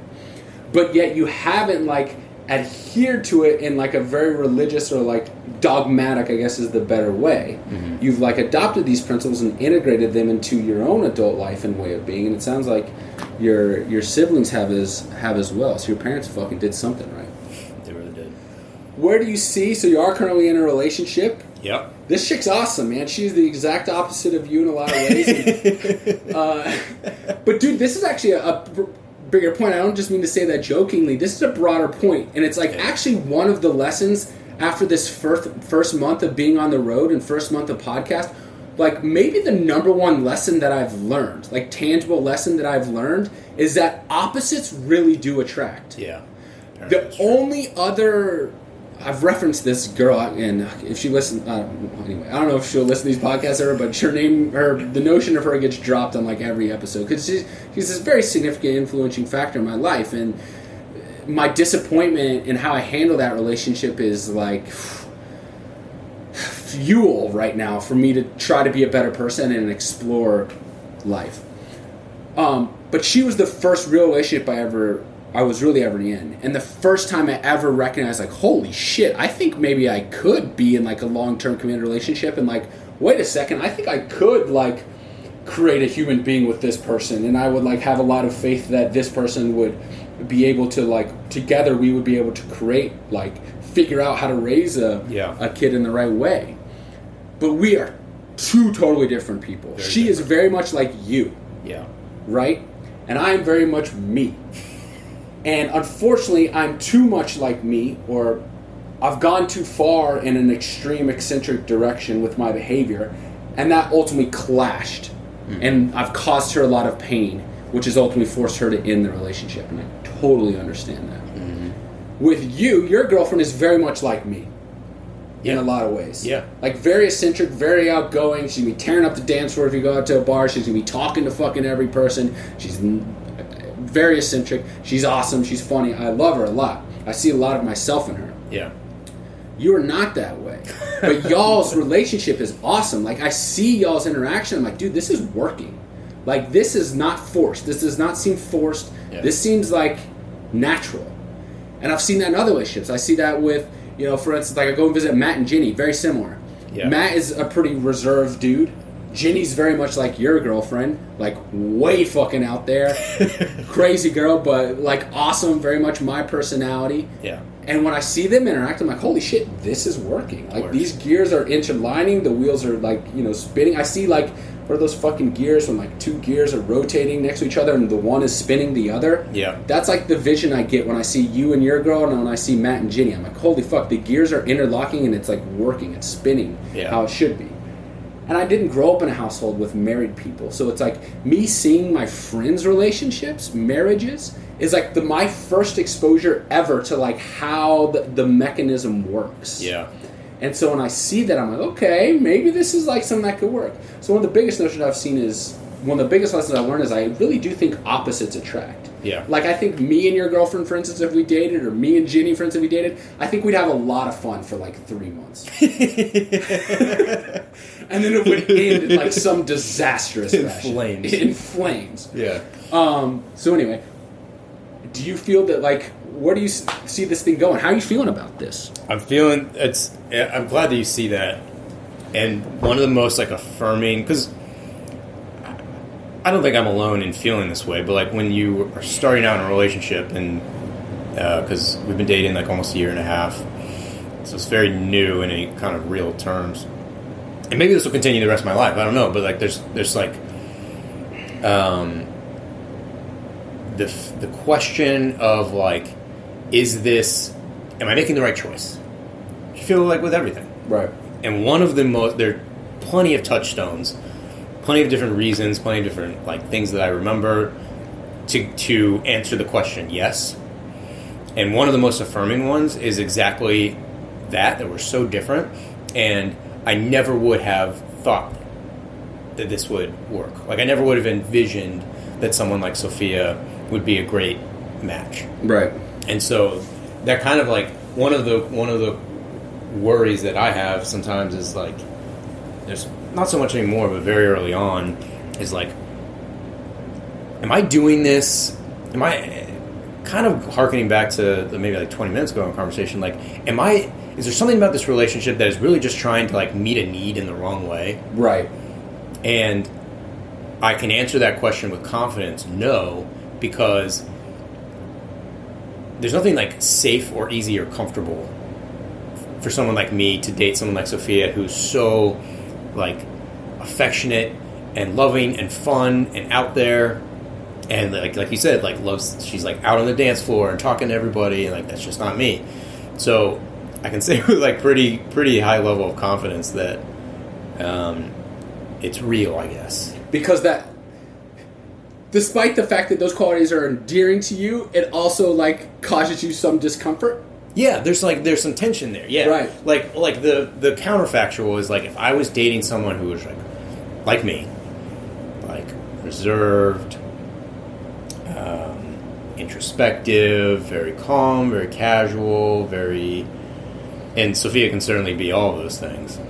But if I was dating, like, a female version of me, I think I would be constantly haunted by the fear that I'm just, like, seeking comfort. Right.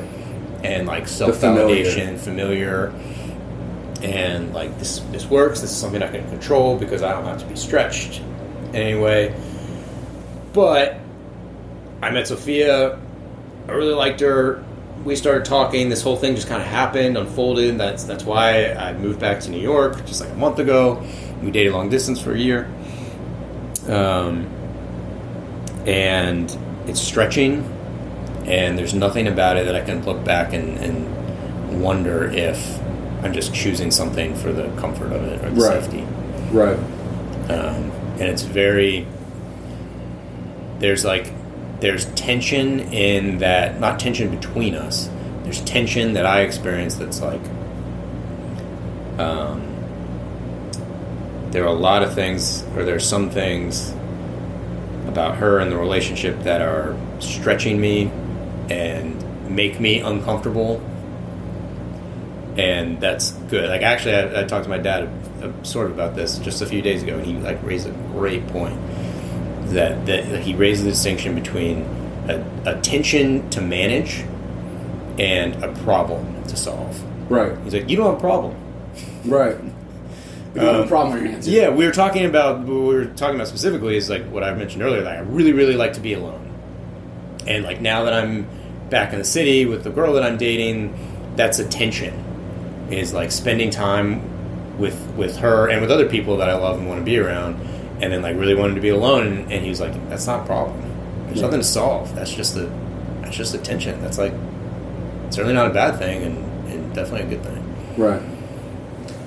Yeah, man, and it'll probably promote growth in both of y'all. Yeah. In that way. Yeah.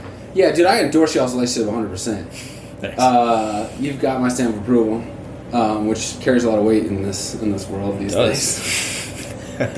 And I endorse you 100%, Mayo. Seriously, man. I fucking love you to death, brother. I really do. And like I said at the beginning of the podcast, and I'm trying to get teared up here at the close it out, that, dude, I feel like almost unworthy to have you as a friend sometimes. And I couldn't feel more blessed to have you in my life. And, like, I don't know. You inspire me to be a better man. You really do, dude. So thank you for that. And I love you, brother. Love you too. This has been really fun. Thanks for doing this.